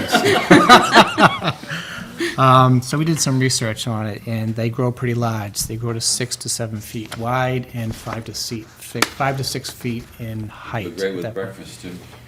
Absolutely, I have a couple absolutely. of So we did a blueberry site, lovers in our house. we did a site plan showing 4 on our property that we're going to do, based where the trees were, that made sense at that point. So it should give a good line of sight across the property, so people would know where the line of demarcation is between our property and the conservation board at that And you point. should still have your view intact. Do, yes, Okay. yes. Yeah, I think this is fine. But you may want to cover them with netting. You'll see the birds getting your blueberries before you do. but, Yes, that's true. It's fun anyway, just the It is. challenge of it all. Yes. Exactly. You may be going out there in the morning, get away from my blueberries, but Yes. it's fine. The other thing you could just consider, just to intersperse a couple of winter berries, which are wonderful in that setting too. You could get maybe 2 and intersperse, because the winter berries are wonderful. They stay red all winter. Yep. And Native azalea would it's also be a good, wonderful, yeah. yeah, But there's all sorts it of all options. sounds- But that kind of line of planting is perfect. Right. Right, okay. But I think in terms of the conditions, Mm-hmm. I think we would only, we would have this as the actual conditions. Let me just see. Yeah, sure. But you'll give me a copy of all this. That's yours to keep. Okay, great. That's Perfect for the record folder. if you wanted to. Yes. Keep record. Yes, And we we- signed it, dated it too, by the way, so it's dated and signed. Not sure you noticed, but we do have a mulberry tree in back of our shed. Mulberry They're bush. very, very unique. They like their own That's fine. visitors. All right, so adding to the record, we have the plan signed. We've got the description of the high bush blueberry. We've got the pervious pavers and the lot markers. Does that, and for the public's benefit, we were out at the site, 2 Saturdays ago? And these are questions that came up. Is everybody satisfied with the answers to the questions? All right, are there any other questions? Are there abutters or members of the public that have a question or would like to make a comment? Hearing none, is there a consensus that we should move towards an order of conditions? And the only thing that I'd remind you about is that during construction, we do require, just as a regular condition, is to park all construction vehicles outside of our jurisdiction, Yes. which makes sense for you folks, because you get to driveway that's outside the jurisdiction. Yeah. So it won't be a problem for the contractor, but we don't want them stored back here. Yeah. And we're particularly sensitive to refueling. Sure. And if you have like a front-end loader or a backhoe, sometimes they have, not sometimes, they always have hydraulic lines, and if they pop, then you've got petroleum product in the wetlands. Yes. Don't let them leave it in the backyard. Absolutely. All right, with that, is there a motion to issue the order of conditions? as So proposed? moved. Is there a second? Is there any discussion with those additional, what we call boilerplate conditions, where you park and no refueling? Yeah. All in favor? Oh, great. You're good to go. Thank you. Good luck, very luck with Thank you very everything. much. Anytime you all come to visit, you're welcome to in that back island there. Blueberry muffins? Thank you very much. Can I just have the spec sheets back so I can, yeah. These, right. Just so I can include them in the folder. Okay, that's the folder. It's a pleasure to meet you all. Oh, thank you very much. Is that your right hand glove? No, No. it's not. I don't know what it is. All right, next on the agenda is number 6, Enforcement Order 50 Summer Street. Yeah, I believe it. Anybody here from 50 Summer Street? Kathy, do you know anything about that? Just that Steve told me to put them on the agenda, that they were supposed to come in with some revised plans about property markers and, They were. It was very similar to the last agenda item, that we were looking for a plan. I think you had mentioned that during the site walk that it was unlikely they'd be able to get all that together. That's At this that's time, my yeah. memory as well. So we may have, why don't you put them on for the next, February or March or, for February? okay.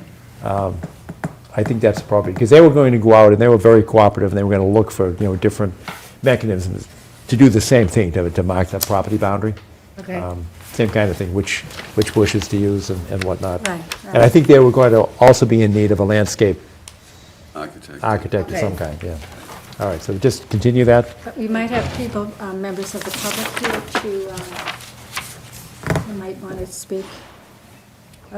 Is there anybody that wants to speak to 50 Summer Street? Abutters, members of the public, questions, comments? Okay. All right, then we'll put that on for February and move on to the next which is Enforcement Order 1421 Canton Avenue. Is there anyone here from 1421 Canton Avenue? Is anyone shocked? Surprise, surprise. Well, Kathy, and you probably wouldn't know because you haven't been here the last few meetings, but the idea was that Brad Holmes was going to get involved, and he did. And he made some proposals, I believe, but I don't know if he's been retained to actually implement the plan that he was going to submit to us, or they were going to submit to us. And I did send a letter to the Homeowner? property owner Oh, to appear tonight, that Steve Ivers drew up before he left.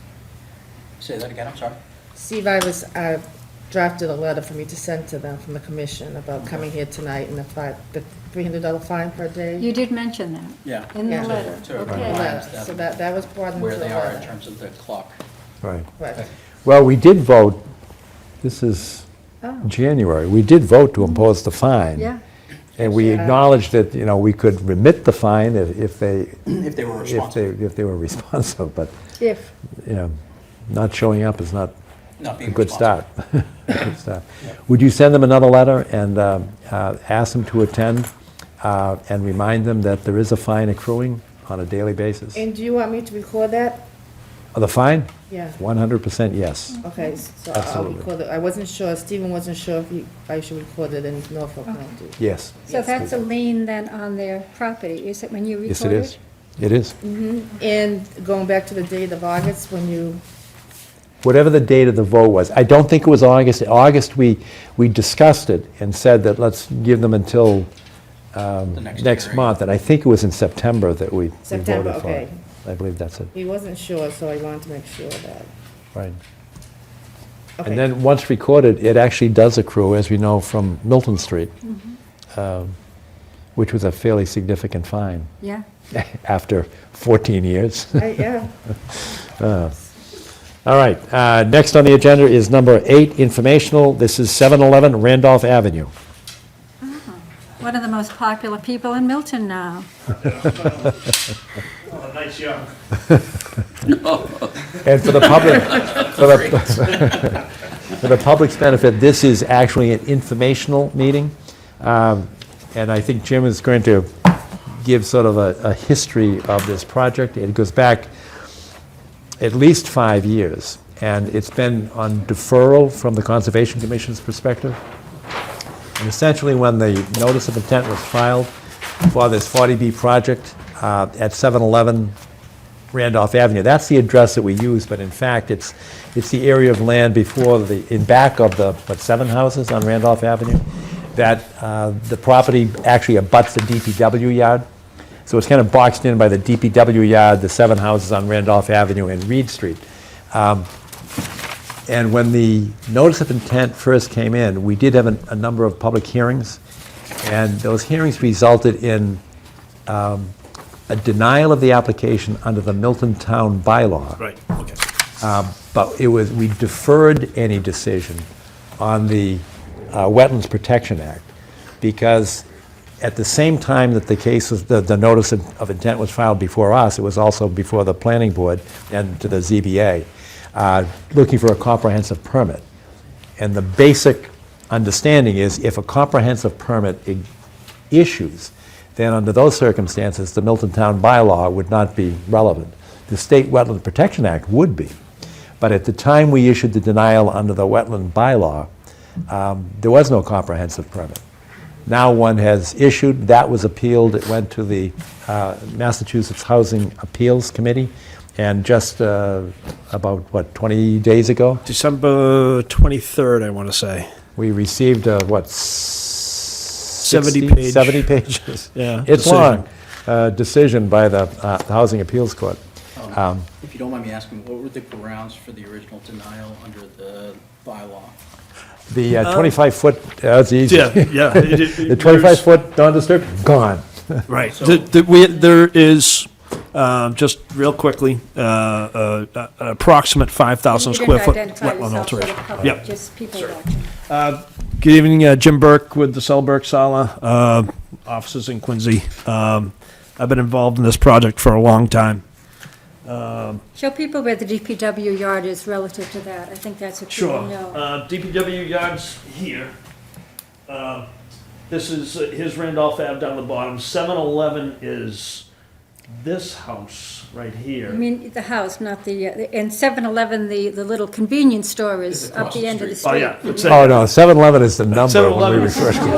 That's why I'm confused, thank you. Okay. We did an ANRAD way back in, I want to say 2013. 13. That wetlands line was reviewed locally, and flags were altered by the commission. We appealed that. Modified. Modified.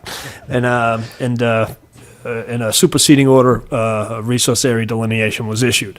That has been extended, just waiting for the HAC to get through, along with the notice of intent that's in front of you guys right now.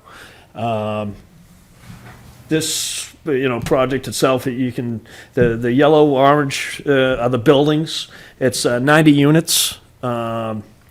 It's with 156 parking spaces, some interior underneath the building, some exterior.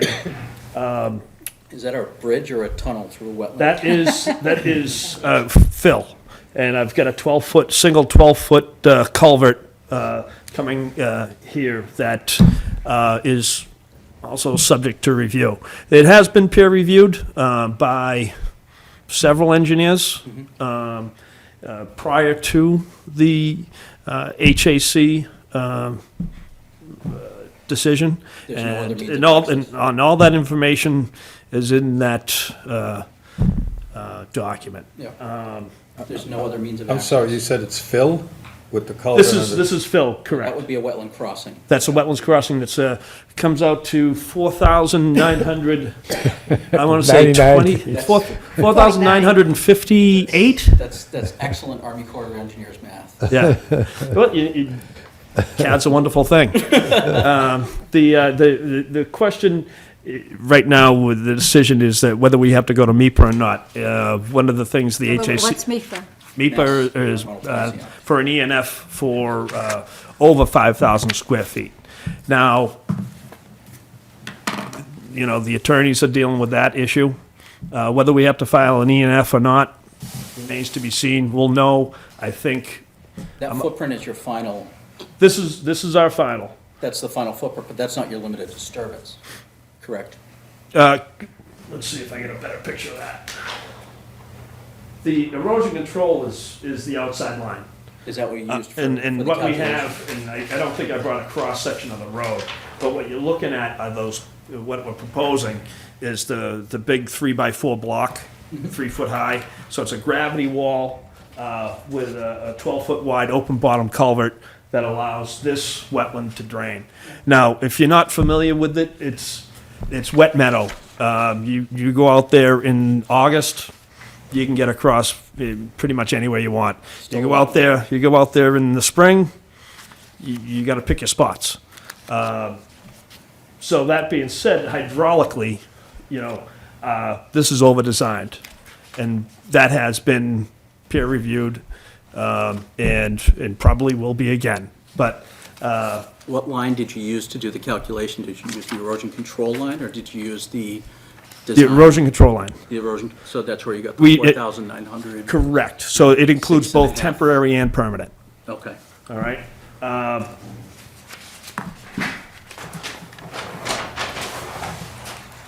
Grading plan, these light green areas are our replication areas. We have a replication protocol that's part of the notice of intent, part of the package you guys have. Ecotech is the wetland scientist, Scott Morrison, whom you're familiar with, prepared that.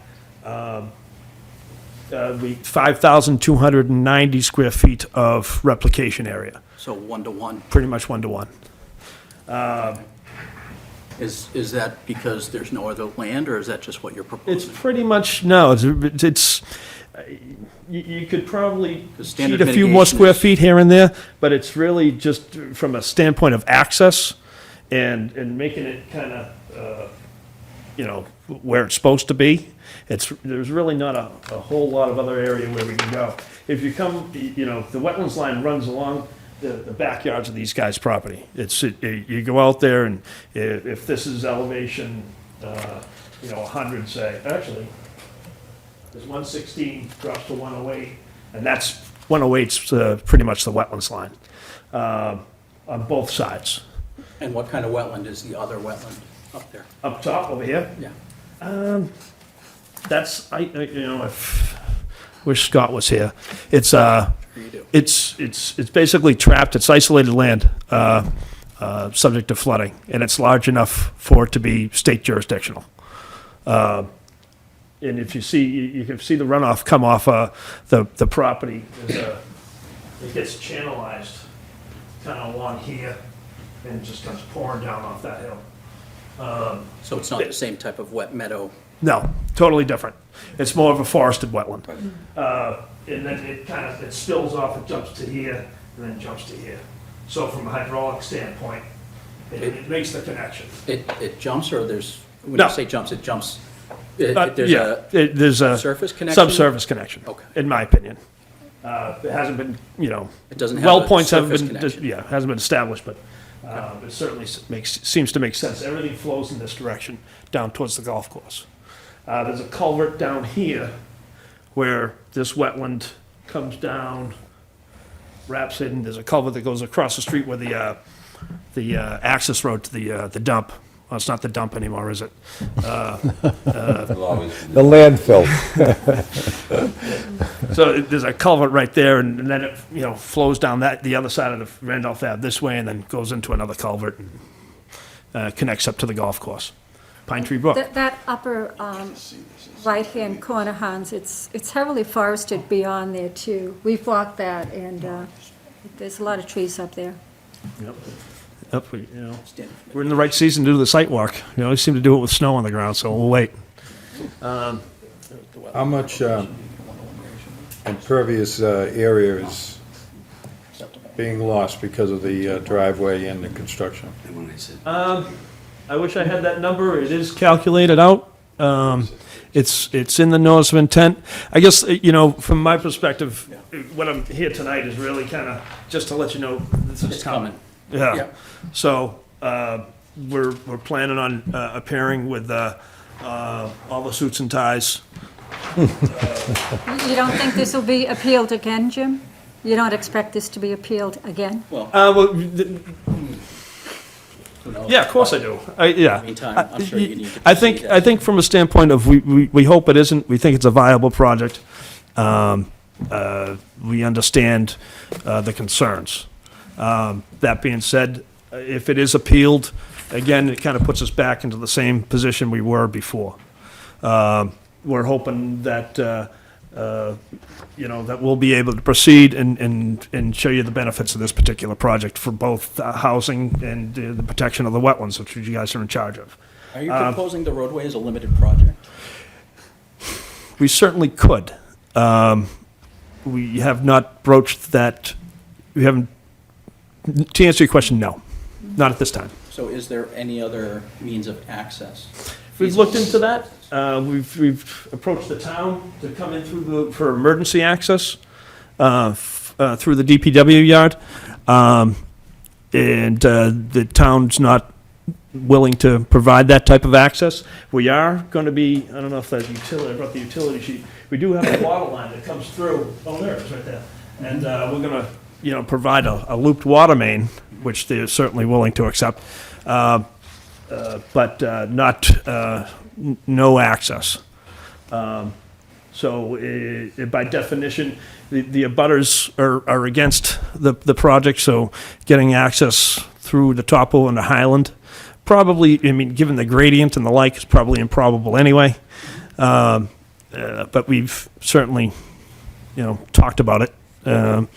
And That's going to be a question that comes up under state jurisdiction at a minimum, so. yeah, like I said, it's in the decision. So they talk about, access, secondary access, emergency access, and the viability of this 24-foot wide pavement with a 4-foot wide sidewalk on one side being acceptable for 90 units. That's all in the decision from HAC. So, just to back to this particular design, the blue that you see, the light blue, that's all recharge, stormwater control for both roof runoff and impervious area. So, Do I understand that there's going to be more snow removal than snow plowing? there is, there is the red that's on this plan represents the snow storage proposed. Maybe a little there. I would say, I mean, given the amount of impervious area if you're gonna get, 18 inches of snow, you'll probably be taking away something. After that, you're taking away something. So if the fire department feels that they'll have a problem with the density and when there's parking, how are you going to get snow removal equipment in there, which I understand is kind of large? How are you going to get that in and out of there safely? Well, again, I'm not prepared to discuss that tonight, but, I just want to be able to let you guys know that this information is available. I'm really kind of here tonight to find out what you want me to do. Do you want a brand-new sets of plans? Well, printed? I think that we have continuously deferred hearing on this pending the appeal by the HAC. But it does bring up a good point, and that is the ANRAD was actually filed in 2013 to do the delineation, I've never seen it. and the We've notice quite of, a few new members. the notice of intent was filed in 2014. 14 or 15? Yeah, I thought it was Maybe. 15. But in any event, it leads to an issue, You're right. 14. It leads to an issue of notification of abutters, and I just want to make sure that everyone knows this is coming. It's been dormant for such a long time that I would suggest that an appropriate action would be to give new notice, that we're back on the... You don't think I'd try to sneak this under the wire, do you, John? No. I don't think it's possible to. Exactly. I don't think so, but I think it would be appropriate because it's been dormant for such a long time. It's been years. I mean, this is 2000. I'm sure, I've talked to my client, and I'm sure that's something that he would seem reasonable request. One additional question, is wastewater, how's that getting handled? Is that, Wastewater sewer. There is a public trunk okay. running right along here. And just to give you, just real quick, as far as utilities go, gas, water, power, and sewer, all run up through this corridor. Drainage, the water loops through, all the way through. Transformers here. Sewage comes this way, and there's an existing sewer manhole right, it's right there, that we're proposing to connect to. Drainage connects, there's catch basins throughout the property that capture the roadway. All this stays up top. There's a set of catch basins here. That's the sag point that we recharge into this point. Any traffic improvement to Randolph Ave? None at this time. We do have a, How many vehicles would you anticipate? traffic study's been done. Yes. Yeah, and we do have a permit from Mass Highway. Okay. When was that permit, Jim? The Mass Highway permit? Yeah, 2000. because last year, after 3 o'clock, Randolph Ave heading south backs up, it's solid traffic all the way up to 7-Eleven. We have a gap study done. So Yeah. maybe 5 years ago, but Yeah, that traffic in the last 4 or 5 years has doubled, so I would question the viability of that permit. Generally, traffic studies are good for 5 years, so, Plus. so. The other thing I'm a little confused about, I have to say, is this is the plan that we did not permit. We denied you a permit. So- Under the bylaw. Under the Under the local bylaw, right. So we're looking at this same again, And how much room do we have to, We are duty-bound to enforce the wetland under the state? regulations under the state. State. So that's why I was asking about limited project status, mitigation, wastewater, utilities, access permit, and then also wetland fill. Because those are, many of those are the main triggers under the state. So all we're doing Wetlands now is Protection we Act. look at this plan is applying the state regulations Right. because our local bylaws can't apply at all. Well, if the comprehensive permit issues, now, it essentially under the appeal, Right, if. It did issue. There's a decision issued by HAC that we're prepared to meet. And how they asked me to meet that, I reviewed it. I've got ideas how to meet their concerns that they've raised. The only one that, from an environmental standpoint is the 5,000 square feet. They basically said that there's a preponderance of evidence that you could exceed the 5,000 fairly easily. So they're saying, you should go talk to MIPA. And there are people doing that as we speak. So if we end up filing an E&F for the 5,000 square feet, then probably that's what will happen. and one of the issues that is going to come up, and it's unfair, because I think only you go back to the beginning of this, because people have come on, you've been on and off, so there are issues that are going to be discussed, and one of the things that you may want to consider is that if you're going to go to MIPA anyway, we had several discussions at many different hearings about whether or not one sidewalk was good or whether or not two sidewalks would be preferable. It's already in the decision. Understanding that, but we're looking at how wide that bridge is, how long that bridge is, because all of these things are interconnected. So if you're going to build a bridge that's viable for water, then you may want to consider widening it and satisfy a public safety issue. Interesting point. I'll convey that to my client. If we're going to go to MIPA anyway, that may be worth. If they're gonna say they're over 5,000, might as well. Well, again, the other, the problem with that is trying to find additional area for replication. Right. So, there's that as well. There's another issue that would go I think would go directly to replication, and that is that one of the suggestions from, 5 years ago, was that rather than having a bridge with a culvert, that you do pylons and a concrete plank bridge, and that would increase the water flow beneath it, and that might reduce the replication area that would be necessary. That's a conversation I'm willing to have. The issues that are economic. They're economic. They impact utilities. They impact maintenance of those utilities. Given the fact that everything's coming from Randolph Ave, and then you put in, instead of a fill, basically a gravity retaining walls with fill,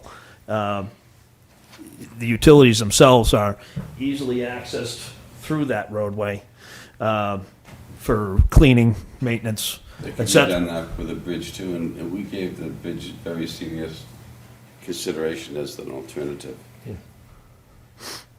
So, like I said, I'm certainly willing to take a look at it and. Gets across the Bourne Bridge, gets across the Sagamore Bridge. Yeah, those duck banks need maintenance. And one That's of a little different. And since we've got new members here, let me just give you a little bit more history. This is, I know I'm dating myself. With I still have a question, maybe you'll answer it with your explanation, but the difference between the over and the under of 5,000 square feet. That's a trigger for MIPA. a state environmental review, so a state comprehensive environmental review. Okay. It's how much of the wetlands being plowed over or yes. road, It's also a trigger asphalt for over? Corps of Engineers permit. Yes. Correct. Okay, all right. For water quality certification. This is actually the third project that's been proposed here that I've been involved in. I've only been in two. Now, that was the fellow from Randolph that had like 10 houses. No, there was, I think there was only three. supermarket, Lake Lane? Supermarket. That Supermarket. didn't make it to us. right? Yeah, That would be a fourth one. There was one before the fellow from Randolph as well. But in one of those hearings, or sets of hearings, one of the issues that came up, these are the houses along Randolph Avenue. One of the homeowners came in and showed us pictures of this whole area flooding to the extent that they had canoes. There were pictures of canoes here. And Kathy, if you can find Okay, I don't know we'll which look. file it's in, but it's there somewhere. Oh, And the reason that I that's agree. important, the reason that's important is that if you do the bridge with the abutment, you're going to have mounding problems. Am I correct that the water is going that way? Correct. So that would be the concern with these homeowners here and the amount of water that accumulates in this area here. That would suggest that we need, additional hydrological analysis and to see whether or not a viable alternative would be the pylons and the concrete And bridge. that information has been supplied and is in your notice of intent. No, it went to the planning board and the ZBA. It did not go to us. We heard a lot of references to it, but we never got it. All right, So- okay, I beg to differ, but, I think you know. that That- an that- important that- thing, that's an given, again, with the number of commissioners that are here that weren't part of this. And again, it kind of comes back down to, why I'm here. Yep, We're starting this ball rolling again. Yep. What do you guys want? yeah, I mean, I've heard notify the abutters. Yeah. No record, no words.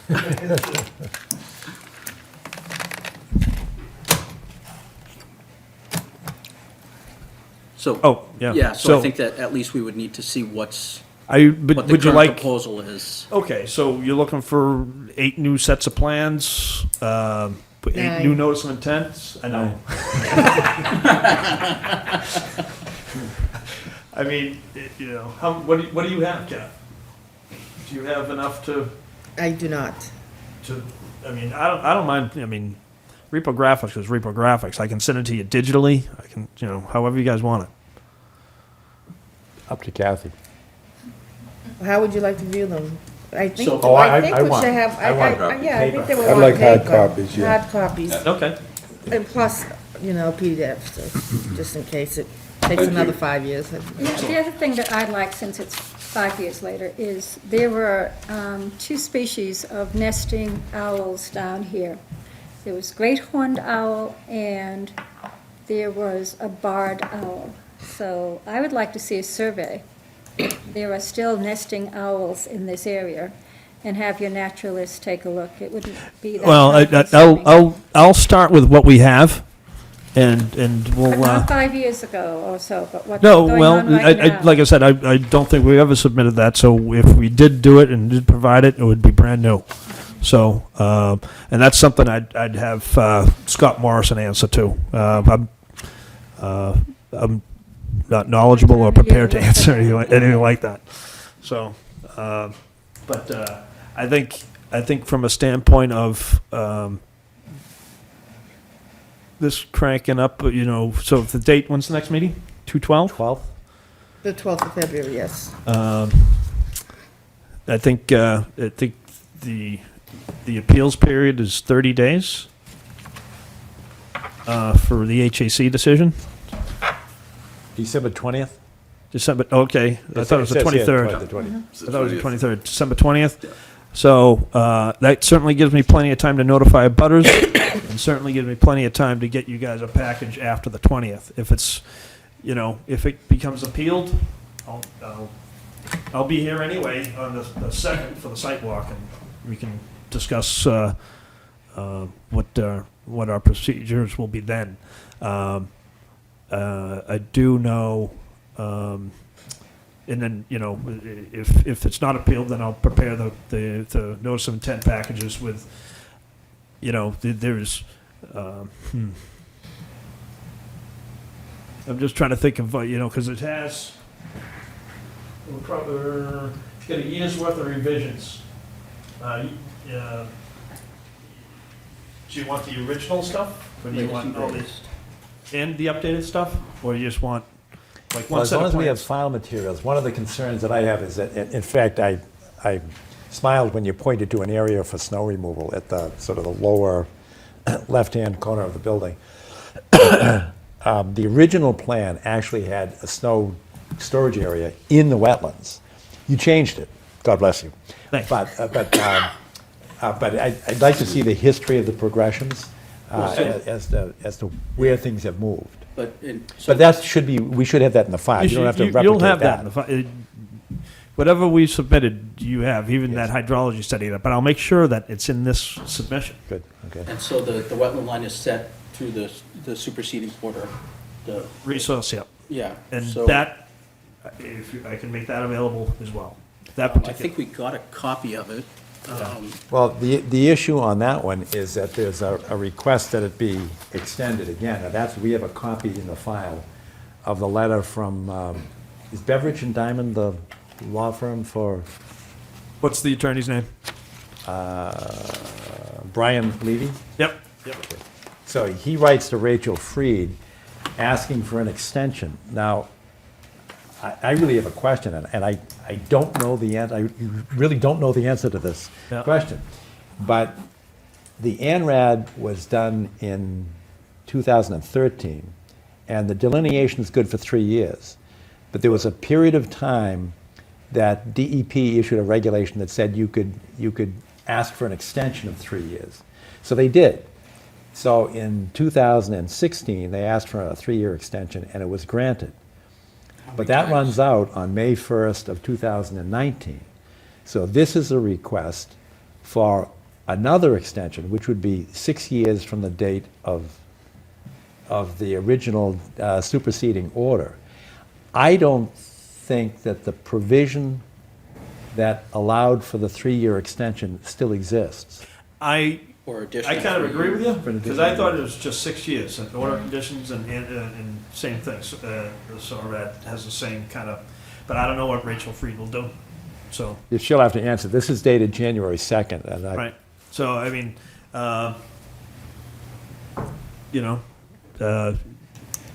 if we have to, honestly, if we have to go see NEPA, it's kind of moot anyway. Well, it's not. Well. It's actually not, because MIPA, it's not a permit. No, MIPA just I says agreed with you. You have to get your permits. Right, so- you get the permit, but all I'm saying is that it's, The you review's know, gonna it be- opens up questions whether we widen the road, go over the 5,000 square feet to 6,000, 8,000, whatever it is to get a roadway that might be acceptable, more acceptable to the town. It just, so I guess, it just creates questions. I think from my perspective, I'm just here to tell you I'm coming. No, and we appreciate that. It's very important to us and to the public as well, to get information No, I out agree. on the table. Because it's been dormant for such a long time. I know. And if the case is appealed before whatever the deadline is, then I suspect that we're going to go back into that dormancy. Do we have to reflag again? I mean, it's a good question. I don't know.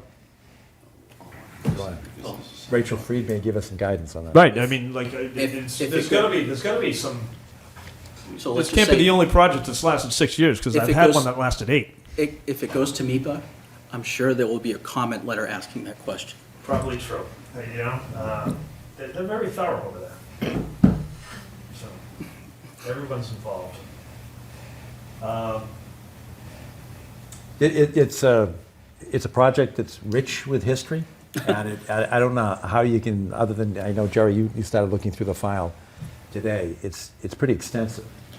Wendy, I don't know if you've had an opportunity to look at it. First Well, of all, do you have a cop- I looked through the hard copies at DPW at your office, Kathy, and thanks again, but I also spent a couple hours going through the planning board, had a lot of material electronically at their website. But yes, it's very extensive. It's got a lot of, we hit just about every Nerve. permit, yeah. You mean you got exempt from? The thing about this property, Jerry, is it's not a pristine property. Some areas of Milton are wonderful to see and walk through, and you just want to just save every tree. This property has been disturbed many, many times. When we've walked it, you find piles of just stuff, stones and rocks and. So are we gonna do a site Pristine. visit on the? It's probably, we've done it so many times, but I think it's important that you do it. Yes, at some point. Yeah, If you- if you've not seen it, I it's have worth not had going a to. chance to, so I would want to take a But- look at it myself. Bring your boots. It's a walk. Yeah. You gotta do it with 3 feet We'll, of snow. we'll wait till August. I've done 50 miles of transmission line, so it can't be worse than that. Yeah, true that. It might be a good idea to have Steve Iris walk it too. Oh, absolutely. Yeah, right. Absolutely. Right. So, Yeah, and if there are gonna be further discussions, if you could see it before the snow, that would be very advantageous. Well, why don't we certainly can, let's see if we have our meeting on the 12th. And we'll schedule a site walk right after that. When do you anticipate a decision, or do you know if relative to MIPA? I would assume it's gonna fall within that same 30 days. I'm sure Mr. Levy's already contacted him to discuss, Applicability. yeah, exactly right. And actually, Brenda and Jerry, you don't want to walk this property in August. Oh, because That's when yeah. Ingrid got so stuck by that swarm of bees. The ground nesting native bees, really ferocious ones. So actually, this time of year would be better. Native bees, we get to protect pollinators too. all right, any other questions? I'm just curious, has the developer started taking applications for the affordable units yet? Not yet, not to my knowledge. There is a consultant that has prepared all the affordable housing aspects, permits along with it, and if that's something you're interested in, I can make her available there. I'm just curious when that begins in the whole timeline of permitting, construction.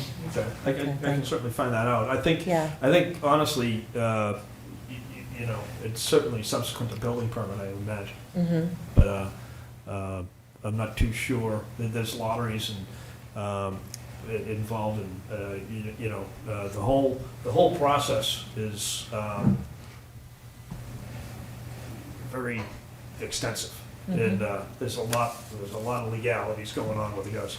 It's like who can apply and who can, Right. who can actually get the right to live there. So, but I'm not too sure. There is certainly the affordable, the 90 units has the number of apartments of what needs to be affordable. That's established. And all the paperwork associated with the economics involved in that have been submitted to HEC. And so all that funding's been approved. But as far as like who gets to, how that gets there, I'm sure that's down the road. So, Thank you. sure. Any questions from abutters or members of the public? Comments? Thank you very much. Then we'll see you on the 2nd of February. See me on the 2nd. I will have, yeah. We'll know a lot more then in terms of whether or not anybody appeals. Thank you for providing Thanks. us this information. They appeal to the state. That's helpful. And then everything we do gets thrown out anyway. All right, next on the agenda is Conservation Restriction 153 Hillside Street. Oh, I didn't hear you. Did you bring it? I did. I think I did. Yes, I did. We're in the same Oh, class really? at Suffolk. I did have this question, and it's not related to anything other than the, Marion, we'll have to put you at the top next time. One time it would be nice. Probably never happened. Guy, good evening and Well, good welcome. evening. Thank you. I'm Mary McKettrick, represent the owners, the trust that owns 153 Hillside Street. I brought a draft conservation restriction. I heard you discussing the one for Milton Woods. This is for a much smaller site. This is one lot. And I brought it to you last time. You requested a language change. I sent a draft back with the language change that you had requested, which was to take out a value for the conservation area, which isn't usual in one of these. The owner had asked for it. So that's out. I just gave you the additional, well, I said that we should wait an additional month so that you could look at it some more in case you had any other questions. And so that's why I'm here tonight, is to just see whether there's any other changes. This has not been to EOEEA yet. It's in the form that they request.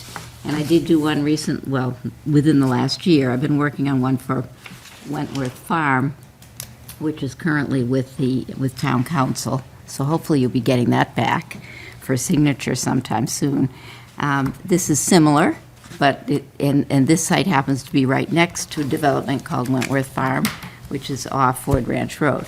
So I have brought you tonight, it's the same map, but this is the map that would be attached to the conservation restriction. I'm sorry, I only have 2 copies. Is that Exhibit B? Yes. Okay, that's great. Would you pass that down, please? But it's properly labeled, so that's what would be attached when I send this in. Now, there may be, revisions or changes that come back. This is just the first opportunity to look at this, and then when it comes back, I'll have to bring it back to you, you'll look at it again, then it'll go, there's usually a little back and forth. Takes a while, and it usually takes about 3 months before they start looking at one of these once I file it. Takes 3 months to look at it? Yeah, they don't look at it, and they have well, that's what they tell me. And that was indeed how long it took them to start looking at the other one.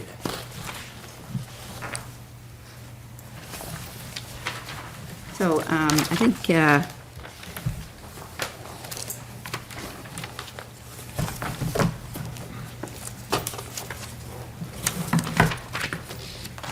is, this conservation the order of conditions is recorded now, and so it's recorded I'll be putting the recording references in. It's book 36484, page 557, Norfolk County. You issued the order of conditions, and I've recorded it.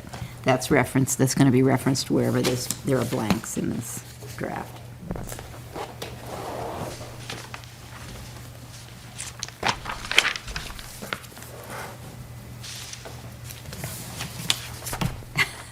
I don't know whether I should try to go through it. There's a lot of standard language in these things, and I know that you had a discussion about the previous restriction. This is similar. You have to describe the conservation values. You have to describe very precisely the location of the conservation easement and the land where it is located. There have to be attachments with the legal references and with a plan for the area that's going to be restricted. And there's lots and lots of language that's required that talks about how, all of the procedures that are used to maintain the land, make sure that it's not disturbed in the future, and if you should ever want to remove the restriction, what you have to do in order to do that. All of that language is prescribed by the state agency that reviews these. So most of the language that's in here, I didn't really write, it just comes from their standard form.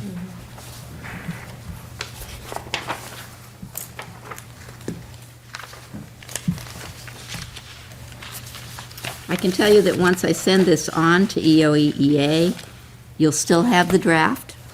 You can still send me an email and say, gee, I noticed something on page 16, I don't understand it. I'll have an opportunity to discuss that with them and ask them if the language can be changed. It's not set in stone until finally comes back in final draft form from Town Council.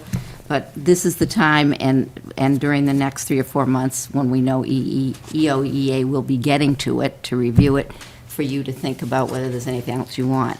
Marion, the only question. There isn't any public access, by the way, for this.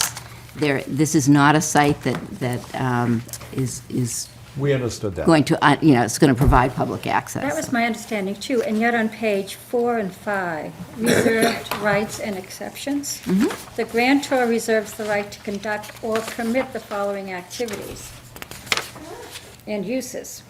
So then you have within that, number 7, outdoor passive recreational activities. So the grantor will allow what, at his discretion? He would be allowed to engage in those activities. The owners of the property and their guests could walk on the property. They could cross-country ski on it. If they could do horseback riding, although, there's not going to be any barn on this property or anything. and other non-motorized passive outdoor recreational activities. If you think that language is too broad, you just have to tell me. I mean, this was just language. I just that found, I wasn't sure what you meant by it, that's all. And in fact, there is horseback riding in this area, There is, yeah. Quite, as opposed to any other place in Milton. So, this is owned by whom? Who actually will own this then? Who It will has the- continue to be owned by the owner of the lot, 153 Hillside Street.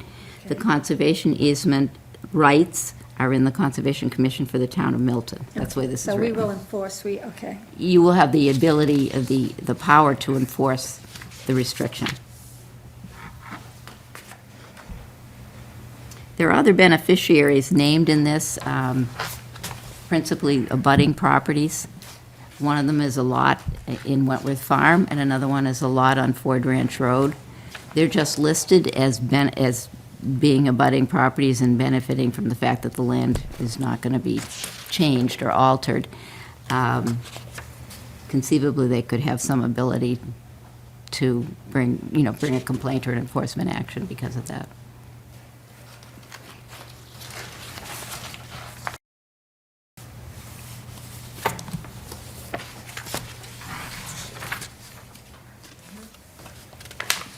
Looks good to me. Thank you very much. You've done a lot of work on this. And my questions were answered by this, Exhibit B. Yeah, okay. I just want to say that I personally like the idea of a description of the site, which is what you were talking about in your previous discussion. The only thing I don't have finished for Wentworth Farm are the photographs, because they're still working on the road. They haven't been able to finish it because the gas line couldn't go in. Now they finally settled that strike, so maybe that work is going to be finished. Here, it will be relatively simple. This is directly adjacent to that other development. And again, though, what I like to do, in addition to giving you the detailed plan, which I already have, is I think there's a way to take photographs so that you can show the location for future reference without going into any more detail, because I don't really understand it, but I know it's easy to do now with a phone even. So that's the plan, and that's not a difficult requirement for anybody who's setting up a conservation restriction, because you just basically take photographs of the land from different angles when you set up the restriction. And then in addition to that, a map, of course, showing the contours and everything. So Sounds easy. that's basically what, I've already given you one for one. I gave you a written narrative, 2 or 3 page description for Wentworth Farm, but the photographs are really the most valuable piece of information. So we'll do the same for this. I had one, a question, Marion, under the prohibited acts and uses, and the reference to the very complete references to wildlife throughout, but there's no restriction on the taking of wildlife, and I've seen this On the what, in the taking of Removal of wildlife. wildlife? Yeah. Oh. So could you take a look and see if there's something to that effect that could be added, please? I'll just, unless you have suggested language, I'll create some language and see what they say about it. Thank you. Taking of wildlife? You mean, would you mean hunting or? Trapping. Anything. Okay, I Relocation. Well, understand. that's what I thought it was, you were heading, but why not just say hunting or trapping or? Because it gets broader than that, people going in, they take turtles, there's a whole, they go after salamanders in some areas, there's a whole host of things that go on. So it would simply be a, Snare rabbits, but Yeah. you can't. somebody say, Prohibited if after you don't say use. hunting, you say snaring, Yeah, I hunting, can do that. so if you, Use I've the seen word this generic taking. statement before, no removal of wildlife. That generally. Also, it mitigates against people who go in and destroy holly trees, things of that nature. Skunk cabbage? I was You never thinking, what about a skunk? Can you remove that? What about a skunk? A woodchuck? Chipmunk in your All this basement. together as a team. yeah, you already have cutting, removing, or otherwise destroying trees, grasses, and shrubs. So you'd have some, Yeah, I think there. I'd put it in there. The wildlife. Okay, I'll send that to you. So I'll send that in the next couple days. I'll send it electronically. If you would prefer other language, just go through Kathy and let me know. Thank you, Mary. That's great. Thank All you right, very Thank much. you very much. Thanks, Great job Mary. as always. Okay, thank you. So is this being continued or just until you Oh, notice? This isn't actually a hearing Yeah, exactly. it's- I mean, this is a meeting with the Conservation Commission to review a draft. So it doesn't have to be continued. Okay. I'll be taking this draft, I'm going to write that language and send it to you because you're interested in it. It's going now to EOEA. They'll be sending drafts back to me. When they're satisfied with the final draft, then I will schedule another meeting with you. But Okay, it's I'll not a put it back. continuation of a hearing, so there's no need to keep it on your agenda. Okay. All right, great. Thank you. Thank you again. Thank you. Kathy, do you have a copy of that? I do. Okay, all right, thanks. So we go to, next on the agenda is request for certificate of compliance at 1207 Canton Avenue. Last but not least. You get the Patience Award.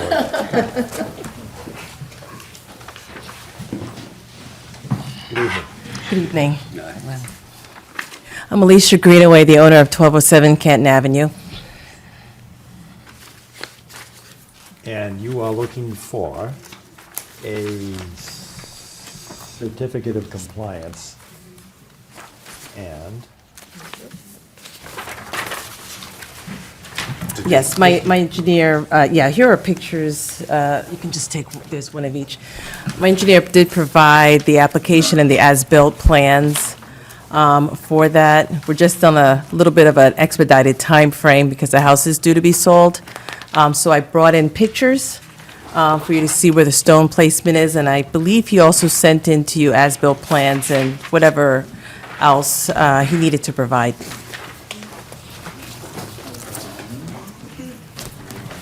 When is your closing date on this house? It's currently scheduled, the outside date is February 15th. Okay. It's George Collins, John. what's that? Yeah, I got you. I get that, but here's the file. So they're all the same, and there's one for each of us. There are 9 of each, It's not a so you big could one. see it in different angles. This fell on the floor. I don't know which one that is. There's 5 different ones. Yes. Okay. Yes. I think it might be fun. So mini Stonehenge? It's not a big one, right? Going fast here, going fast.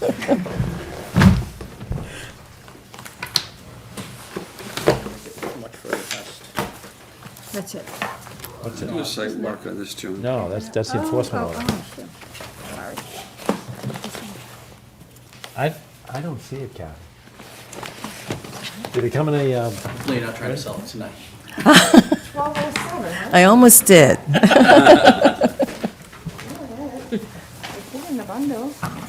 1207. beautiful, thank you.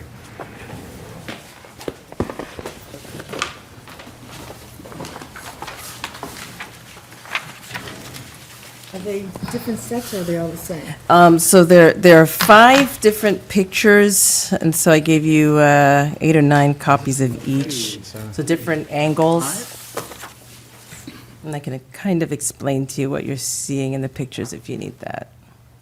Okay, so this is 2, 3,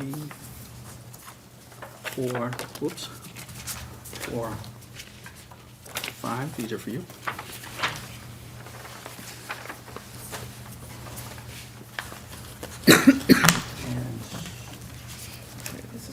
Kathy, if you need a set for the file. I do. Oh, I've you got, have some. I've got the, Oh, I have one here. There's enough Okay. here. for the files. Do you want the spares?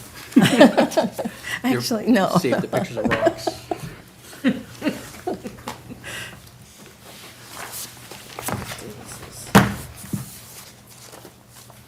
Actually, Ms. Greenway, why don't you just describe what got done at the house, just while we're looking at things, what exactly was built? So what we had there was a 1950s single-story ranch and that we took down to the building deck, did an addition to the front, and went up 2 stories. What was originally there in the back was not disturbed as far as the backyard. However, there is a little bit of a wet area in the back where there's an underground stream, so we're within the 100-foot buffer area. And when you came out, when we were doing the original order of conditions, that line was moved up. So that's where you see the stone line currently. Okay. So that's where the current line will be going So you forward. put those stones to designate the line? That's correct. That's the line that was requested as part of the order of conditions. Okay, so I'm actually reading the order of conditions here, and condition Good. 45 is 100 to 150, it's a class of stone, to be placed to delineate the 25-foot non-disturbance buffer zone Okay. in accordance with the approved plan. Okay. Those boulders are not on your property line, they're on the buffer zone line? Yeah, they're on the buffer zone line. The property Okay. line goes quite a bit back. Okay.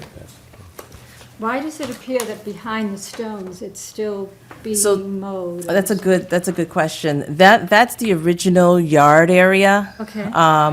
We finished the house in 2015, but in the 3 years, we've actually been in a, let's put it this way, an extensive negotiation with the contractor. So we only just now are getting to final completion. So that's where the current line is now.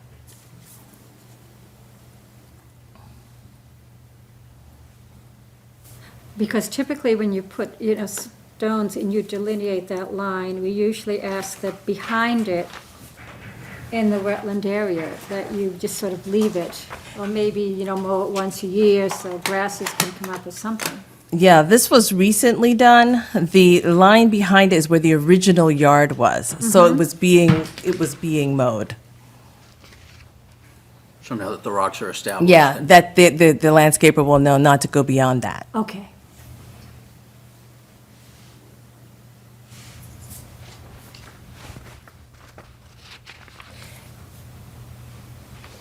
And this is the as-built plan, so this is the approved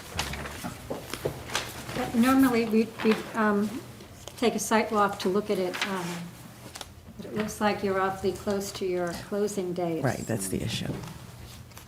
Yeah, and he has indicated that It's in it's in compliance. substantial compliance with the Okay. approved plan, so that's what we need. I just want to take a look at the, Yeah, so George did go out and he did his own site walk. And the order of conditions said 150 of these? no, Large no, stones? that's a class of stone. Oh, I It's see. a size, I guess, it's 100 to 150. Okay, This goes back to July of So 2014. number two stone is like this big. okay. And so that's what we're seeing here. It's the size, Did it specify how many, or how It much does space not, in it just between? says 100-150 number stones to be placed to delineate the 25-foot non-disturbance buffer zone in accordance with the approved plan, but that's what I'm looking for, is the I approved see. plan. Thank you. Just out of curiosity, 1207, how far up Canton Ave is that? So it's right across Atherton Street. Okay, So almost as you drive down Atherton, you're looking at the house. okay. Well, I hope you're not leaving Milton. Are you moving to another house in Milton? Well, we're moving to New York City, so it's a job related. Going home, huh? Right, yeah, actually, closer to home. I keep finding voided plans, and I can't quite figure out which one is the approved one. I know. It's a good thing you're here tonight, Kathy. So, as you're This is going the- away from Town Hall on Canton Ave, you're on the right side? Yeah, I'm on the Okay. right. And just before Dollar Lane, or? Oh, actually, further up. So you're about a good mile further Oh, up. okay. So, The date if is you're, 18. if you're, I'm trying to think of how to describe Oh, it. Johnson's You your know, neighbor across across the from- street. Yes, she's the neighbor across the street. Okay. Yeah. Fidelity. Yeah, I started at the back, you started at the front. Very wise. Forget her first name, but she lives in Belleville. Oh, I've got some here, too. She's taken over from the dad. First name? Abigail. Yeah. Yeah. She's doing very well. Access between deck and Since- stone. Yeah, I think so. She's doing a little bit better than her dad. Low me 20.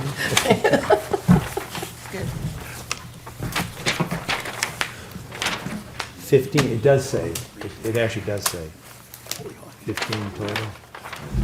Yeah, 15, 1, 5? 1.5 yeah, I total. think we actually have more than Looks 15. like it. Yeah, Yeah, here, it looks so. like more than that.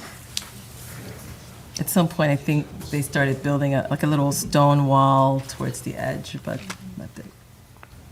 Okay. So, looks good to me, and George has signed off on it. One has a question I have just outside. You're walking through there, it's quite a steep slope right there. Isn't there an issue there, maybe? Private. Remember that? No, It's not, like- He's a It's private. like a big ditch there, or there was something that was exposed. I think that's a different house. I think that was the one with a garage in the back, and it was a very steep slope here. But there was a garage there, and Maybe there was it's a not big thinking of- separation. Oh, And I okay. can't remember the number, but I don't think it was this house. No, it's not. Yeah. That was when you went in the backyard in the garage and there was a big gully. Yeah. Yeah, no, this isn't that house. Okay. All right, good. So, any questions from commissioners? Any abutters, members of the public? Is there a consensus to file a motion to approve this certificate of compliance? So moved. Second? Second. Any discussion? All in favor? Good to go. Good. Thank you very you much. so much. Thank you very much for waiting. Thank you All right, for your thank patience. you, yeah. thank you. Good luck in New York. Oh, thank you. I'll call you when I have it so you can order and Okay. record it. Yes, Okay. great. Okay, thank you.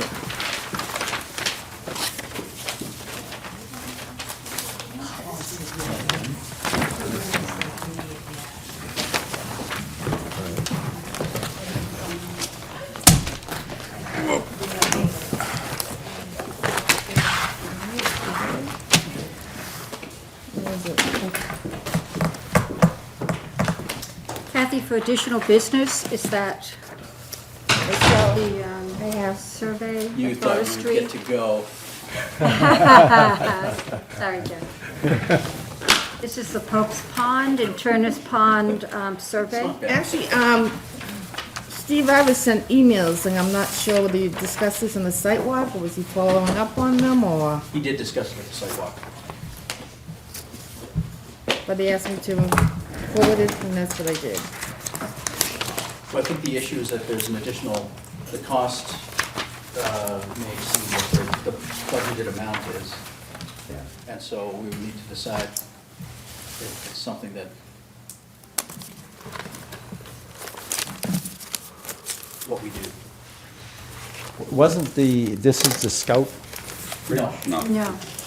no, this is to do some. This is the grant money we conservation received for Pope's Pond, and it was Oh, the bird. the pond, Yes, Turner's the bird Pond And and Turner's Pope's Pond, so Pond. both, okay. The thing is, Turner Ponds comes under the Park Department, Right. Turner's is under Parks? Yes. yes. Okay. They'll be getting a phone call from somebody that's been harassing me.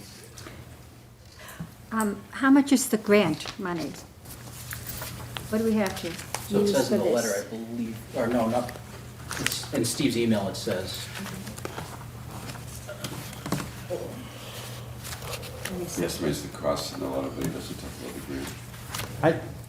I confess that I did not understand the pricing on this, because I actually don't know what the bird plan consists of. It looks like the bulk of the plan is the forestry, the bulk of the cost is the forestry, but But what he is the says, bird well, plan he then? says that if, it's what an Audubon would use. So if we want more information, he can give us more information about the bird plan, the last paragraph. Yeah. So that if, and I think we do want more information about It's what more, the bird plan would involve. they're referring to as bird habitat assessment plan. And we got $1,440 in grant money for that. Say it again, how much is that? $1,440.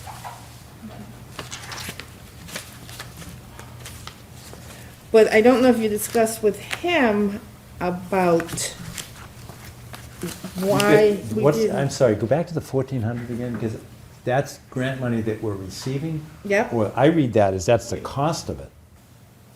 No, you're eligible to receive up to $1,440. And where does the money come from, Kathy? It came from DCR. Okay. I think we should do all of this. I think both Pope's Pond and Turner's Pond are in deplorable condition. The trees are in terrible condition. There's vines all over the place, that the trees haven't been taken care of in 25 years. So we should do this. I don't know how we do it or in what steps we do it, but it needs to be done. And we should definitely do the bird evaluation too for the next generation, because the songbirds are, we're losing them. We've lost a third of our songbirds in the last 10 years, so we should do this. I don't know how we do it, but we should do it. I agree. Can you walk me through this, because I'm still reading this as a cost as opposed to a grant. That's the letter, not Steve's email. Steve's email. has Steve's the- email's got the grant part of Is it. this okay. the email? Well, the thing is, I don't know if you guys discussed with Steve, is, did the request for proposal ever go out, or is this just one person's? I don't know. I don't know either. And Steve's gone for a couple of months. It's so much. We have the grant money until June. Oh, okay. Okay. Well, I don't want to spend money that we don't have, so that doesn't make any sense. but And I- is it something that you will ask the town for, or is it something that you want to come out of the funds that the commission has? That's something What you sort have of to funds decide. do we have? We have a We've got couple all of kinds of pockets, yeah. funds. We've got all kinds of Yeah. funds, but I don't know what the bird plan is. Well, on the very last paragraph, let's ask Mr. Benjamin. He said he can forward a portion of a plan to give you an idea of just what the DCR and Mass Audubon need to see in the plans. So why don't we put this on for the next month and ask Mr. Benjamin to give us an idea of what that plan. Do you want to put it on March, and then Steve's here also? No, let's put it on for next month. and If we then- get the information next month, Okay. then maybe we can wait for Steve to come back to make a And decision Kathy, on could it. you give us some idea of what funds would be available that we could contribute, and Sure. what the breakdown between Pope's Pond, which is us, and Turner's Pond, which is the Parks Department, and whether that's going to be a big issue, or, That's what I don't know. yeah. All right, so if we're spending money, then we need to know what we're spending it for. Okay. So if he can give us some indication of what it looks like, what the benefit is, because I don't know what a bird plan entails. So Yeah, this is the first you're hearing about, this Steve Yes. discussed it? You haven't spoken about this prior to tonight? Little snippets of it, but nothing. in He any- brought it up as additional information. Additional I business. think it's mentioned in his sidewalk notes that he circulated. Okay, so let me look into it, okay. Okay, but let's put it on for February so that we don't delay it. If the grant Informational money- purposes. Yeah. Okay, if I have any information on the 2nd of February, I'll give it to you then. Oh, that's perfect, all right. Okay. Would you mind reaching out to Phil Benjamin, the No, forester? no, Because he could actually describe what it is we're getting. okay. All right, any other additional business? Well, besides this, is the other thing about the Pope's Pond, the bridge project and the, Yeah, the bridge project doesn't have any bearing on this. It's completely True, but there are separate. two bridge projects. One is the Scout Bridge, and the other one is the major bridge by Northeastern Engineering I Department. thought the Northeastern finances evaporated, so Correct. that's off the table at the moment. That was my understanding. That's my understanding as well, but I think it was still being discussed as to whether or not there are alternative sources of financing. Yeah, they were going to discuss freeing up funds for the proposed bridge structure at the upstream. And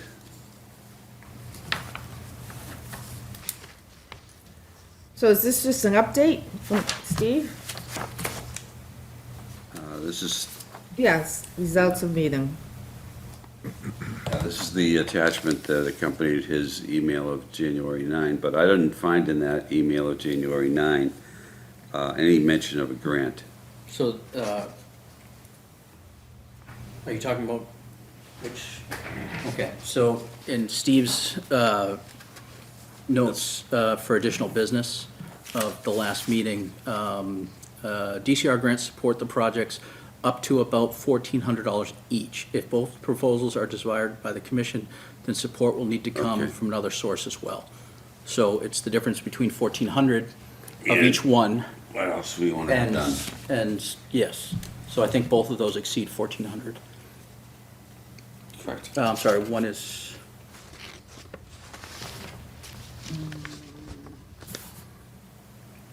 One was 2,000 to 2,400, and the other Yeah. one was So 1,825 these to are those from 2,150. January 5? yes. Okay. So is the cost for both Turner's Pond and Pope's Pond? That's what I wasn't sure of. In the email or here? Here in this one. No, I think they're No, there separate were two prices. separate They're grants. two separate, okay. They're two separate prices. Right. This is just pricing. So one is 2,400 at the top end, and the other one is 2,150. But we want to know what we're getting, what is actually being done. Correct. Okay. Right. I mean, if it's just a survey and said, you know, there are 15 blue jays and 14 crows, I wouldn't want to spend $1,400 for that, even if somebody else's money. But if there's a plan to, you know, improve the habitat, then Right. that would be great. Okay, so let's get some more information for the Okay. next month. Good. Kathy, do you have a copy of Steve's notes from January 5? I do. Okay, could we add those in the materials for that meeting too, so we have everything in front of us?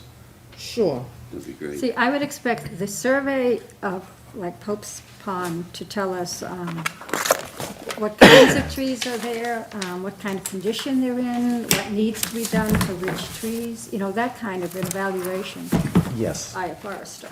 And this has been talked about for decades, and also in the context of not only the park department, but the proximity to Glover School and the educational Yeah, right. purposes, and the fact that that intersection is so visible.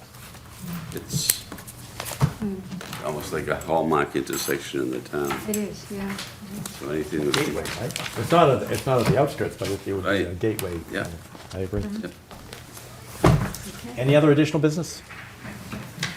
Hearing none, is there a motion to adjourn? So moved. Second?